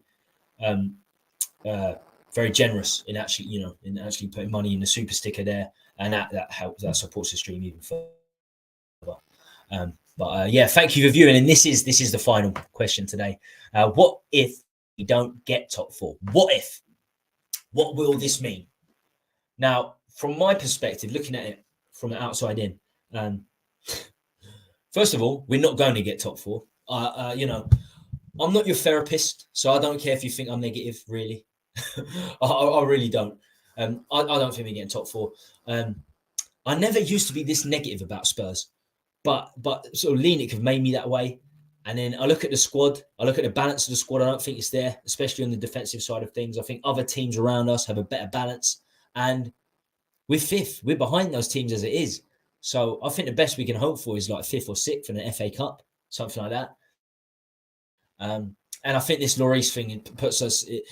It will harm us in the dressing room more than anything. And I do feel like if pacey sides come up against this defense, and then with Forster who's just standing there, because as bad as Lloris has been, he's made some errors. A lot of his errors are when he comes out, but Forster won't even come out because he's too slow. So we're really going to be put on the back foot against teams that are quick. So Forster coming in worries me. The defense worries me. The other teams being better worries me. And I don't think we're getting top four. I'm not your therapist. I don't care if you don't agree with me. So, and if we don't get top four, Conte and Kane are gone. Even if we did get top four, I reckon there'd be more chance we'd keep Conte than Kane. I think Kane's done. I've said this plenty of times. I think last season we come to a gentleman's agreement, and Kane is. I think Kane is gone this season. Like Modric in the past, like Bale in the past, they knew they were going this season. I think it's going to be the same with Kane. So even if we do get it, I don't think we'll keep him. The only reason I'm interested in top four still is so that we keep players and keep a manager, possibly a great manager like Conte, because we don't use it to attract players. That's for sure. We didn't in the summer. You can attract Basuma if you finish in the top six. If you finish fifth or sixth, you can attract Basuma because he come from Brighton, Richarlison from Everton, Spence from Middlesbrough, Forster from Southampton. We didn't use top four to our advantage at all last summer. But if it helps us to keep hold of players, and I'm not convinced that 23 windows, about 8 and 9 windows we got into the Champions League. I'm not convinced that things are going to suddenly change and Levy's going to start splashing the cash for Champions League quality players.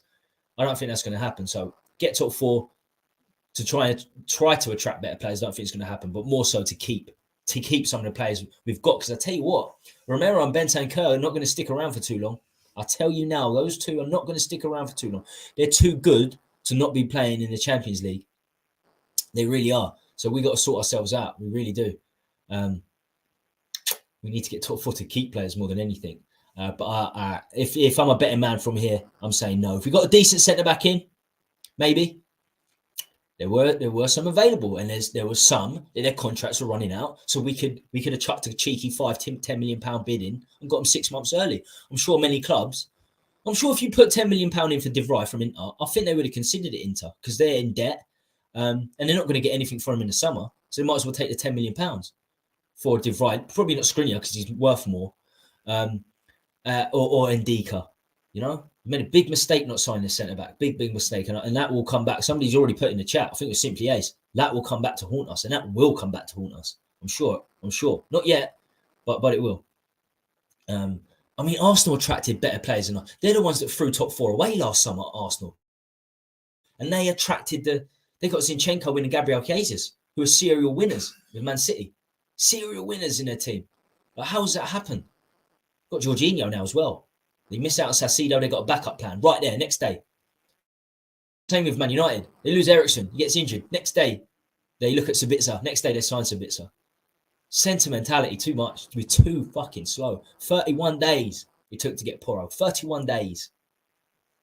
He could have been integrated now. He could have had 2 or 3 games under his belt going into the last, I don't know what, 16, 17 games of the season. There's going to be so much pressure on Porro now. So much pressure because his transfer move was going to happen, not going to happen, going to happen. It's almost like we're signing a Messi or Neymar or Ronaldo with Porro. He's not a Messi, Neymar, or Ronaldo. He's just it's a £35 million fee. That's what you pay these days. There's going to be so much pressure on the boy. Yeah, we messed up. We messed up the last few windows.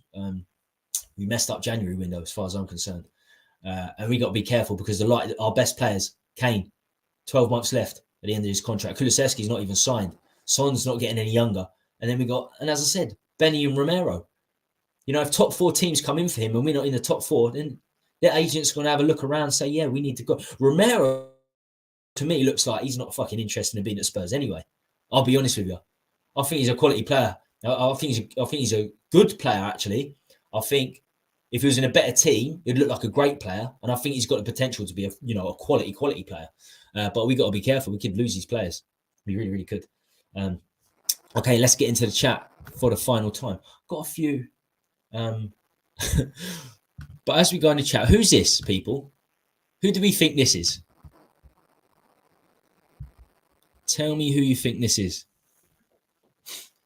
Oh, this was on Twitter, and I saw some really funny reactions, some really funny likes. Yeah, it's crazy, man. It's crazy. Keep me on prayer, bro. Thank you. Up the likes. Thank you. If you don't get top 4, we get relegated next season. If we don't get top 4, that's one way of looking at it, because we'll probably lose Conte, Kane. This team without Harry Kane, it doesn't bear thinking about. We've took it for granted for so long, having Harry Kane. And the fact that he's our best passer and best goal scorer now it's going to, the pain of losing him will be all the greater if it was to happen. And unfortunately, I do think it's going to happen. If we don't get top 4, we get relegated. What's the point, FC? I think Daniel Levy has to be sacked regardless if we get top 4. Who's he going to get sacked by? Joe Lewis not sacking him, is he? We could have been challenging this year for the league if we started the season with a strong back line. Absolutely. Bastoni's not coming if we don't get top 4. Bastoni won't come anyway. Do you know what I mean? If you don't win a trophy in 23 years, you're not going to attract anyone. We could be, who knows? We could win the FA Cup. And this conversation's been had. And I would, do you know what? Somebody said to me, I would take 17th. Someone said, would you take finishing in the bottom half this season if it meant winning a trophy? FA Cup, I'd finish 17th and take the FA Cup or the Champions League even. That kicks off next Tuesday. That's going to be a big game. Away in the San Siro. We've been there before, haven't we, with Gattuso and Joe Jordan. Only winning a trophy will keep Conte and Kane for another season. Top 4 is not enough. I agree. And I still don't think it's enough. I think there's an agreement. I think there's a behind-the-scenes agreement with Kane. Personally, I think if we don't get top 4, then it's perfect for Levy, because he'll only start the cheap transfer process all over again, and that stems from Enoch. Right, I'll put that down for a minute. I just want to leave this up because I saw some of the replies to this on Twitter, and they were hilarious. So someone put Patrick Vieira, Dirk Kuyt. So who's the one in the middle? Who's this young? Who's this young man who's grown up to be a good player? Patrick Vieira, Dirk Kuyt, Micah Richards, and Antonio Conte, and the likes. Oh man, it's Pulisic. Well, that is Christian Pulisic. I'm sure some of you guessed it. All over again. DB, how you doing, mate? Good friend of mine. Yo, T, focus has to be FA Cup and get into the quarter semis in the Champions League. I think we'll sneak into. I'm not so confident, man. I'm not confident we'll get top 4. But to win a trophy, to win an FA Cup, we haven't won. For me, I still class Carabao Cup as a bit of a Mickey Mouse trophy. Just a bit. It's still a bit of a. We have to take it as a serious trophy because we haven't won anything other than those 2 in the last 30 years. But FA Cup was certainly Champions League proper trophy. So We got a good chance. Looking at the teams left in the FA Cup, looking at the teams left in the Champions League, actually, we've potentially got a good draw if we get through the next stages. Champions League, especially because Real Madrid have got Liverpool, so a rerun of the final last year. I think PSG have got Bayern Munich. That's what you want. You want the big teams knocking the big teams out, and then you've got some of the smaller teams playing the smaller teams. It could work in our favour. We should beat Milan because Milan are in shocking form. They lost to Sassuolo 5-2. I think they lost 2 or 3 games on the bounce before that. They lost the Milan derby on the weekend, which is, it's in the Milan. You can lose to Inter Milan 1-0, but they're struggling. So next Tuesday night it's going to be a big night, and I'll have us down as favourites, especially with Conte at the helm going to Italy. I have us as favourites to beat AC Milan, which probably means we'll lose. We are not showing much ambition to aid us in progress in the Champions League. AC Milan are bad, but they can't be any worse than us. I think in terms of form, they're really struggling. Maybe not, but we got enough to beat AC Milan, and then hopefully we get a favourable draw. Semis is the best we can hope for. You never know. You could get, we got to the final with there's a much better defence than we currently got, but you never know. Just found out that Bissouma has had an operation, a stress fracture on his ankle tomorrow. Really?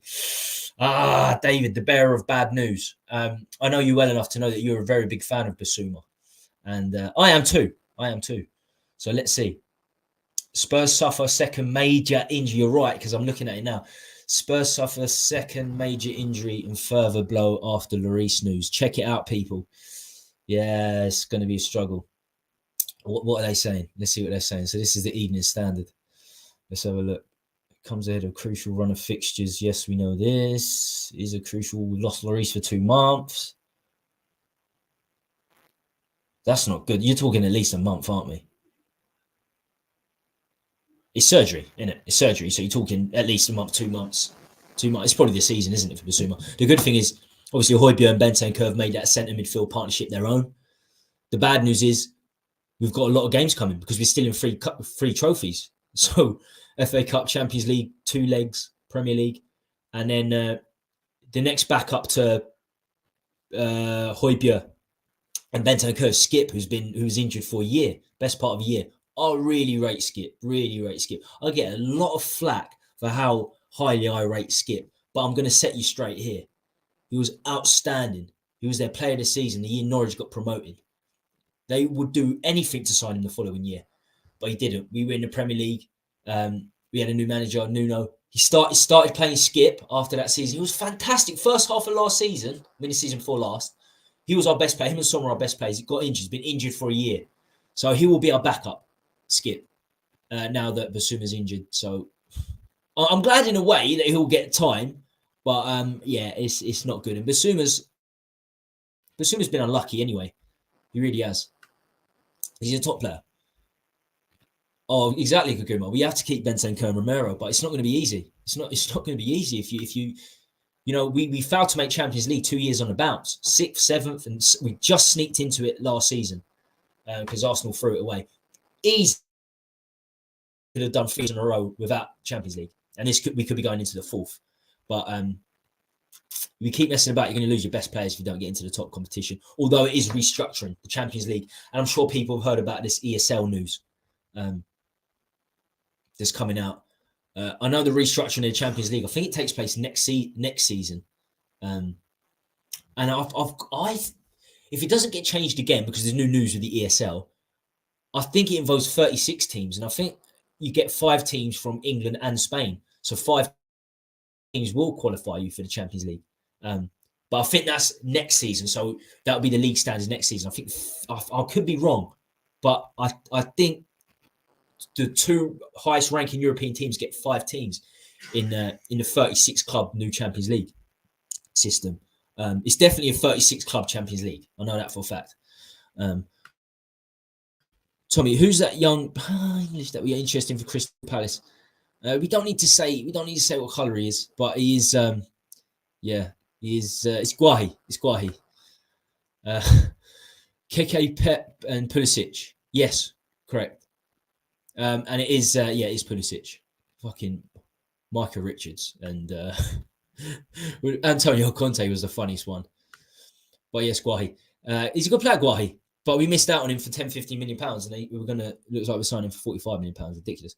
It's going to be interesting to see how Pedro Porro adapts to our style of play and to what he. Well, he's a right wing back. Played right wing back at Sporting this season, so should be a great adaptation. And even if it is, I don't see this right bit. If you bought as right bit back, you can't play right wing back. Of course you can. Of course you can. How many natural right wing backs are there? No teams played with a three at the back 10 years ago. So Hakimi, one of the best. He was a right back to start with, turned right wing back. Same with all the best, right wing backs right now. David Clark, you sure you know how to light up in your day? It's not going good for Basuma at all. I thought he was amazing for Brighton. I think one of his best performances came against us as well, and it was against us when they beat us 1-0. Ironically, with that Trossard late goal, and he just Basuma man marked Kane out of the game. And I haven't seen a much better man marking job on Kane, just completely shut him out. He hardly got a touch on the ball, and just in general, Basuma is a top player. Stress fracture, so it could be a very small one, but obviously having the op done straight away must mean he couldn't play on with it. Yeah, exactly. And surgery, as soon as you hear the big S, that's a problem, isn't it? 17th in Champions League all day long.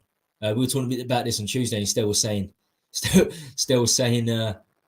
imagine if Arsenal win the league and we win the Champions League, they're going to be suffering. And yeah, I suppose that's a good point of view. I'd rather win the league, but definitely.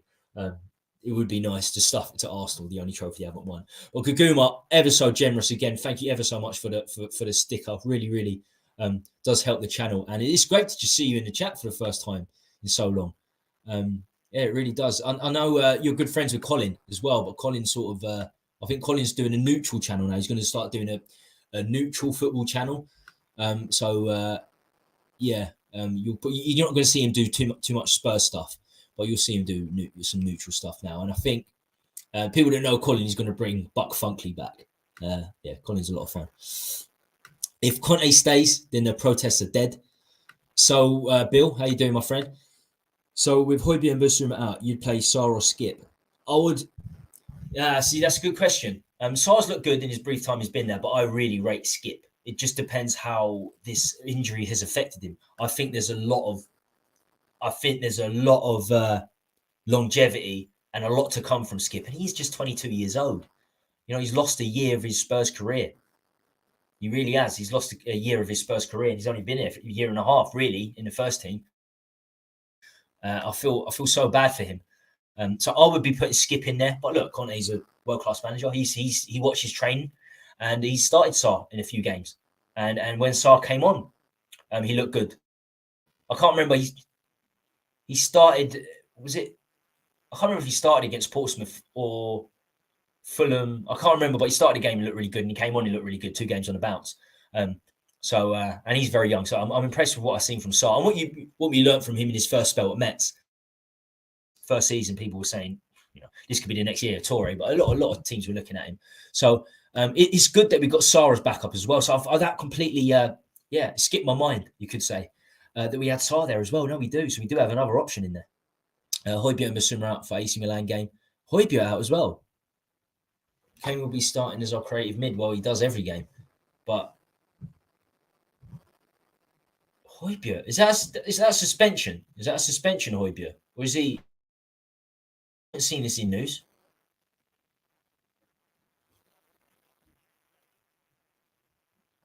Let's have a look. First thing I put on Højbjerg, right? I didn't even put Højbjerg injury in.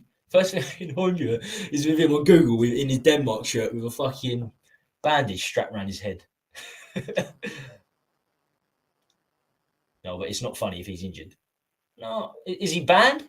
I think he's suspended, isn't he? Because I'm not seeing any injury news. I think I did hear that he's suspended. Yeah, Elias summed it up. Yeah, he is. He's suspended. So no Højbjerg and Basuma. So it'd be Skip and so I think it'd be Skip and Bentancur, I would say. But he could throw Sarr in there. Still, Sarr and Skip are both young players who would not have had a lot of European experience. That's for sure. This new ESL won't happen to English clubs because Stell showed the rules and it states all clubs must follow EU rules. And because we're not in the EU, we would be made to follow those rules. Oh, that's I didn't see this. But what I did hear is this: the the formation it's completely different. They're saying it's 80 teams, which I guess the protest against the ESL were fantastic because I think originally it was only going to be 30 teams. So with the protests meant that it's delayed a year, 2 years, isn't it? Delayed 2 years, and we could have 80 teams in it, which makes more sense. Not that I want it. I want the pyramid to stay the same. I want the football English pyramid to stay the same. It's an unbelievable system we've got in England. The four leagues you can get promoted and relegated. You could be in a national league in 5 years' time. You could be in a Premier League, and that's something wonderful. And I don't want to ever lose that. But no, as you say, we might not be able to go in there. But I tell you what, so I think that the new Champions League system will work. It will come into effect at some point. And the new Champions League system is, so it's 36 teams, not groups. It's 36 teams over, so 4 teams more than the original 32. And it's going to be one massive league. But now, when you say one massive league, so this is in a season, there'll be 36 clubs in the Champions League. Not every team is going to play each other like twice or once even. So each team is going to play 8 games, just 8 games out of the 36 teams in there. So 35 other teams, and I think that's random, just a random 8 games each team plays. The top 8 of the 36 qualify automatically for, I think it's the last 16, and the bottom 12 are kicked out immediately. So from 24 to 36, they're kicked out immediately.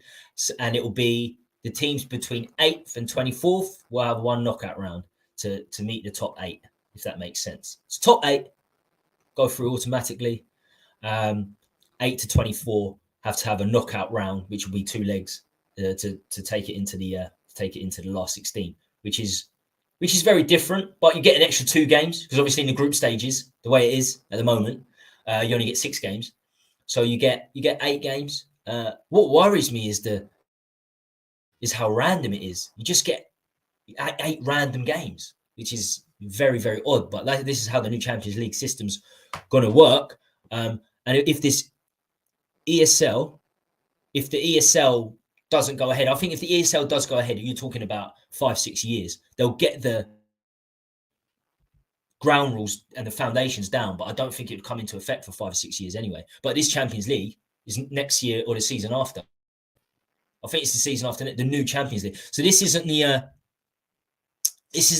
Super League. This isn't the Super League. This is just the Champions League. This is how the Champions League's changing. I can't remember. Let me have a look. It's definitely going to be in effect by the 24-25 season. Is it 23-24? I'm not sure. Let's have a look. New Champions League. I'm doing a lot of stuff off stream here. Cool, nearly done 2 hours. Where's the time gone? Actually got more things to talk about on the solo streams and the guest streams with 5 people.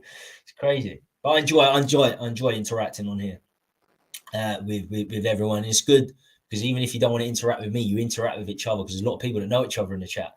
So it's always great to have you here. And please, we've got 22 people watching now. Please smash a like if you haven't already done so. So they're pretty much reruns. 2024. So it's 2024. Yeah, 2024 it comes into effect. So it'll be 2024, 2025. So it won't be next season. It'll be the season after. And so I think next season, if you finish 5th in England, I think you can qualify. I think you can qualify for the Champions League. So yeah, it's actually got it here. How will the Champions League look from 2024? The number of teams competing in the competition will increase from 32 to 36, as I just said, meaning there will now be 189 matches. So in a season for the Champions League, 2024, if it goes ahead like it's supposed to, it's going to be 189 matches over 125 that there are now. Wow. Funny thing. Yeah. I think that's why they're doing it. So that's how it'll be. It'll be a 36 team league, but each team will only play 8 games. It's odd, but we'll get used to it. And in a way, look, you get more games, I suppose. So the lesser players, the more rotated players will get more games. It's obviously a money-making scheme, that's for sure. But it goes without saying. I think most things in football are. But yeah, Hotspur is Yeah, to 2 games. Steak, how you doing, Alexander? What's happening? This is important. This is important. Glitter World R. Hi, first thing, all thoughts go out to families in Turkey and Syria and the disaster earthquake of Al Ramat. I'm not a Muslim, but I am sort of half Kurdish from that part of the world. We need help out there. People need help out there. Half my dad's had 12 siblings, so all my family from there, 12 siblings, one of them had 12. So I've got a lot of family there, and a lot of people have lost family members, especially badly the children, and even the survivors are struggling. So if you can donate anything, even if it's just clothes, there's lots of sites. I mean, British Red Cross seem to be, that's where most donations are going. That'd be fantastic. Yeah, thoughts go out to them. I think it's like 20,000 people have passed away now. Crazy. And Simply Ace puts Champions League as fine as it is. Why ruin the format for the money, innit? It will go from 125 games to 189 games. We'll get those 2 games more. Tommy, love your shows. The longer the better. Oh, thanks ever so much. Thanks. Kind words indeed. Do you think the whole Football League should do minute silence? I think they should. Oh, absolutely. They should. Really should. And I'll tell you what, the reason I mention it on this channel is we've got a lot of, I'm from North London, and a lot of my family, we've got a lot of, it's a very multi-ethnical club we've got in terms of the fan base. So we've got a lot of Turks and Kurdish people in London. So, linked with Tottenham, very, very much linked with Tottenham. The new UEFA Alexander Hilton is basically UEFA delaying the inevitable of the Super League. If the Prem and everyone else was serious, we would have stopped Abramovich taking over Chelsea. It's a good point. Good evening, Tommy. Aaron, I haven't seen you on for ages. How you doing?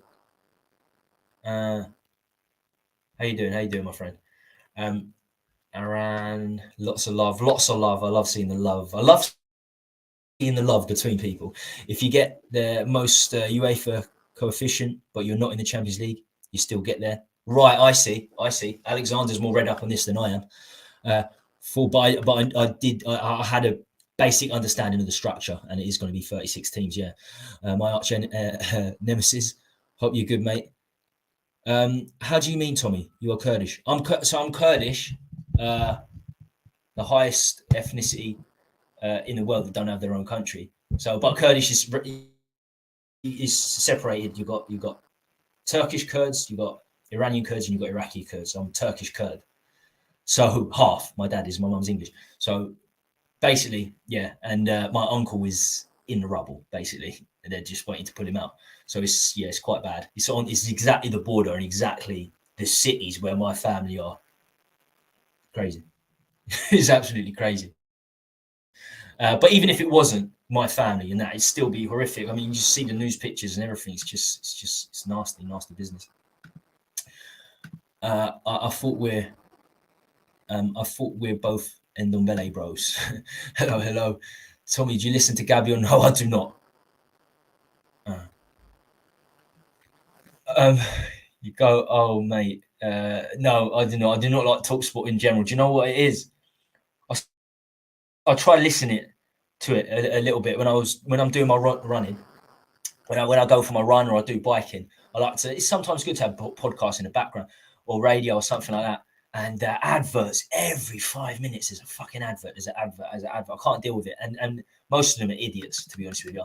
And yeah, I'm not keen. Whenever Gabby Bonnehouse spoke, I've pretty much disagreed with him, to be honest with you. There's some good ones. There's some good people on there, I suppose, but most of the people they're there to make money, so they're there to, it's differing views. You have to have a differing view, basically on TalkSport, or you don't get on. You don't get on. So I'm not too keen on it. I'm trying to think of the good ones on TalkSport. Jamie O'Hara gets a lot of love. I think he's all right. I only see clips of him, but I think he's all right. Obviously, Football, you watch TalkSport. Who's the best presenter? People that watch TalkSport, tell me who the best presenters are there. I can watch clips on YouTube, because I will not sit there and watch it through the adverts, because it's fucking stupid. I haven't slept yet. You haven't slept, Jesus. The thing is, the people they pull out now, it's like approaching 100 hours. They're not going to be alive, are they? UEFA never cared about the smaller teams. If they did, they would have kept the away goals rule and made the Champions League that more special. Yeah, that's true. What do you think if Man City got charged and guilty? Wow, most of the players will be gone. That means we could get top 4, then they might get kicked out of the Champions League. I don't think any of that's going to happen. I was looking into it a little bit, and it's very complex. What's weird is that I was listening to it on The Athletic. Is the guy that's the biggest defender of Man City? He's basically the lawyer, the sports lawyer. Is an Arsenal fan. So the guy that's representing Man City is an Arsenal fan, and I don't think Man City are going to like Arsenal fans too much longer, especially if they win the league. And why would he want to defend Man City? I don't know, but yeah, it's crazy what's happening. Let him get on with it. It'll be one of these things that lasts for 2 or 3 years. You know, I don't think they'll get titles taken away from them. I think it'll be like a ban. It'll be a transfer ban or something, like a year and a half. That's what I think. Might be a points deduction. I don't know. Apparently it's going to happen to Juventus again as well. They're fucked about with their taxes once again. It's not match fixing. Obviously, they got done for match fixing all those years ago, but their taxes, they're fucked up big time, Juventus. So, yeah, they're talking about points deduction for them as well. Maybe more like Spurs-aholic. Yes, Spurs-aholic. I think you are to a certain extent. Someone Jordan always defend Levy on TalkSport. Yeah, and what's weird is when we signed Bostock, remember the whole Bostock fucking dilemma? That whole, show that happened a year, over 10 years ago now.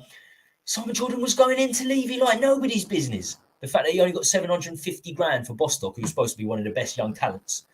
And it went to sort of like court, didn't it? Because he signed underage, you have to pay compensation. And because it only got 750 grand, he was going at Levy, calling him this, that, and the other. And now he's his best mate, because I've heard he defends Levy a lot as well. I've heard how true. Go Bridge. Is he on TalkSport, Go Bridge?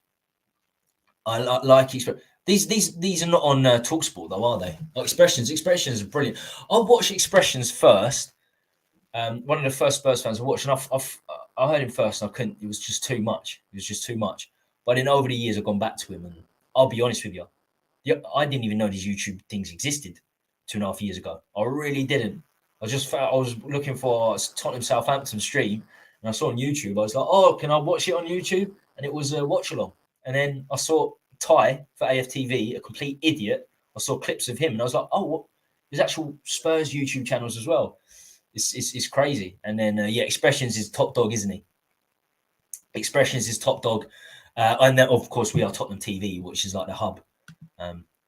But he is, he can get more than like 10 minutes of him. He gets a bit crazy. Juve have already been punished. But apparently there's more. There's more that's going to take place. There's more taking place, and it could be points. I like Expressions too. He is funny. He is quick. He's quick of thought, isn't he? He really is quick of thought. And he has like notes of one-liners, because he should be like a stand-up comedian, especially with hecklers. He'd be fantastic. Was one of the last Spurs channels I knew. Oh, fair enough. Goldbridge is getting more involved in TalkSport. Yeah, he's killing it. The fact that he used to be a detective means he's got a story as well, and that's always good. He gets a lot of. I was like, all right, where's Goldbridge from? Oh, a former police detective, and now Man United fan. I was like, oh, right. So I suppose that makes it more interesting if you come from somewhere like that.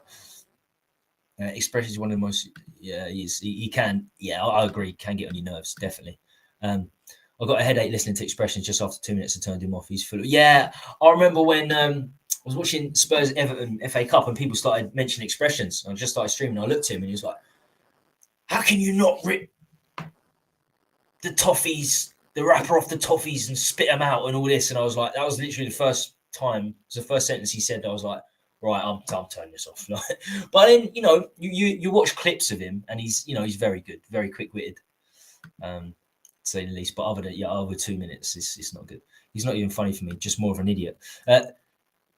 Zaniolo signed for Galatasaray, a player we could have signed. Yeah, for me, I would have signed Zaniolo over Danjuma, because he's a right winger, but Zaniolo is very toxic. His own fans, Roma fans, booed him off in the Coppa Italia a few weeks before. He's always been the arrogant type, but unbelievably talented as well. Probably the most talented football to come out of Serie A in the last 3 years. If you talk about just natural talent, Zaniolo is probably the most naturally talented. He had 2 leg breaks as well, not leg breaks. what they call, I can't remember, but he was out for 2 seasons on the bounce basically with his injury. But he's like very much like Ndombele. You know, it's that line of being great, but also, you know, having big attitude problems. So the problem isn't his talent, Zaniolo. Is, I suppose, his injuries to a certain extent, and he's toxic. That's why only Zaniolo, Galatasaray would sign him. I supported Galatasaray growing up, being half Kurdish, but I've got to say, I've always had a soft spot for Fenerbahce. So doesn't mean a lot to me now in Turkish League. I'm just Spurs. Spurs, that's all that matters. Our transfer windows are a headache. Expressions broke a lot of etiquette with his videos from Korea in the summer. I was cringing watching. He probably didn't know some of what he did was a bit rude. That's not good. Met Expressions after the Spurs Wolves game. Oh, you met him? Oh, fair play. Fair play. Is he tall? Small? He looks really skinny and small. Is he? What's he like in person? Is he like what he is in person? Oh, and that does annoy me. Football. Allow him. Allow me. Allow him. No, it's fam, innit? It's get at me, fam. You get me, fam. You get me, fam. You get me, fam. He is brilliant. I'm from North London, so that's normal for me. But yeah, literally every sentence is fam, get at me, fam. Collapsed deal was strange as he appeared to be our top target. But this news after we signed Danjuma that we're still in for Zaniolo was craziness. Even Levy wouldn't be that stupid. You're not going to sign 2 wingers. You have to get rid of another one. You'd have to get rid of Lucas. We got rid of Gil, which accommodated Danjuma. It doesn't make any sense. We know Gil's coming back. I forgot about Reggie. We know Reggie's coming back. Lo Celso, Ndombele, Winks, Rodon, Spence. We've got 7 players coming back. Actually, before we go, I didn't plan this, but I've still got this up. I kept this up because it pissed me off so much. But yeah, look at this. 13 senior loan players loaned out or loaned in at Spurs. So loaned out, Reggie, Winks, Ndombele, Lo Celso, Rodon, and Udogie. I knew this would come up. And Doherty's not loaned out. We thought Doherty was loaned out. This was on just before the window closed, but no, he was released. So okay, we won't be getting Doherty back, but the other players we will. And Kulusevski, Longley, Danjuma, Pedro Porro, they're all on loan. So, but Zaniolo is an unbelievable dribbler of a ball. When he first started playing for Roma, it was for Roma fans to even mention Totti in the same breath as another player, he is like a god. He's like, I don't know anybody that, I don't know, watches cricket. Tendulkar in India to Indian fans is like a god, absolute god, and that's what he is. That's absolutely what Totti is to the Roma fans. And they were saying this is the next Totti, the Roma fans, but his attitude wasn't good.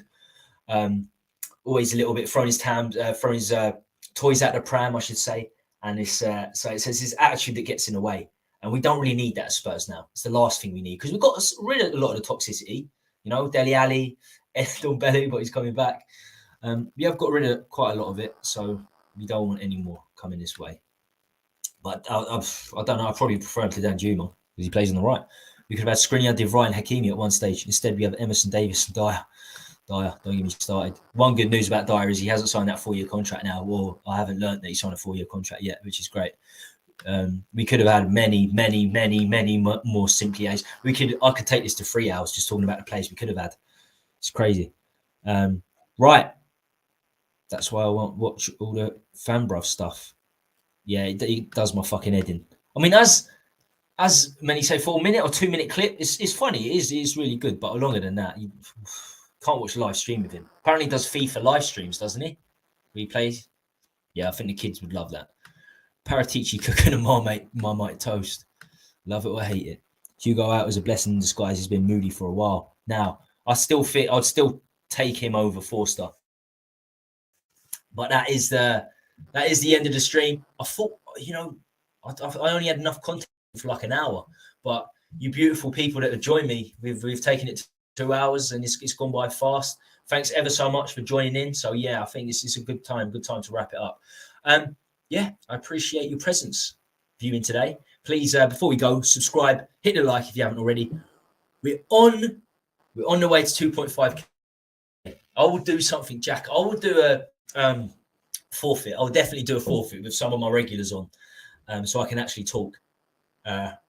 Something jackass.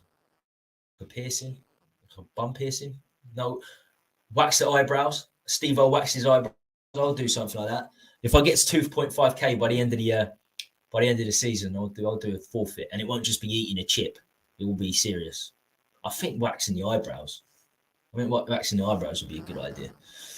So, as always, Lily Whites, next stream will be Sunday, when hopefully we're sitting there with another 3 points, and we're still also very much in the hunt for the Champions League. We do have Leicester away, 3 p.m. Saturday. So yeah, join us Sunday. Big up everyone. Stay safe, stay free, and stay classy, Lily Whites. Adios, amigos.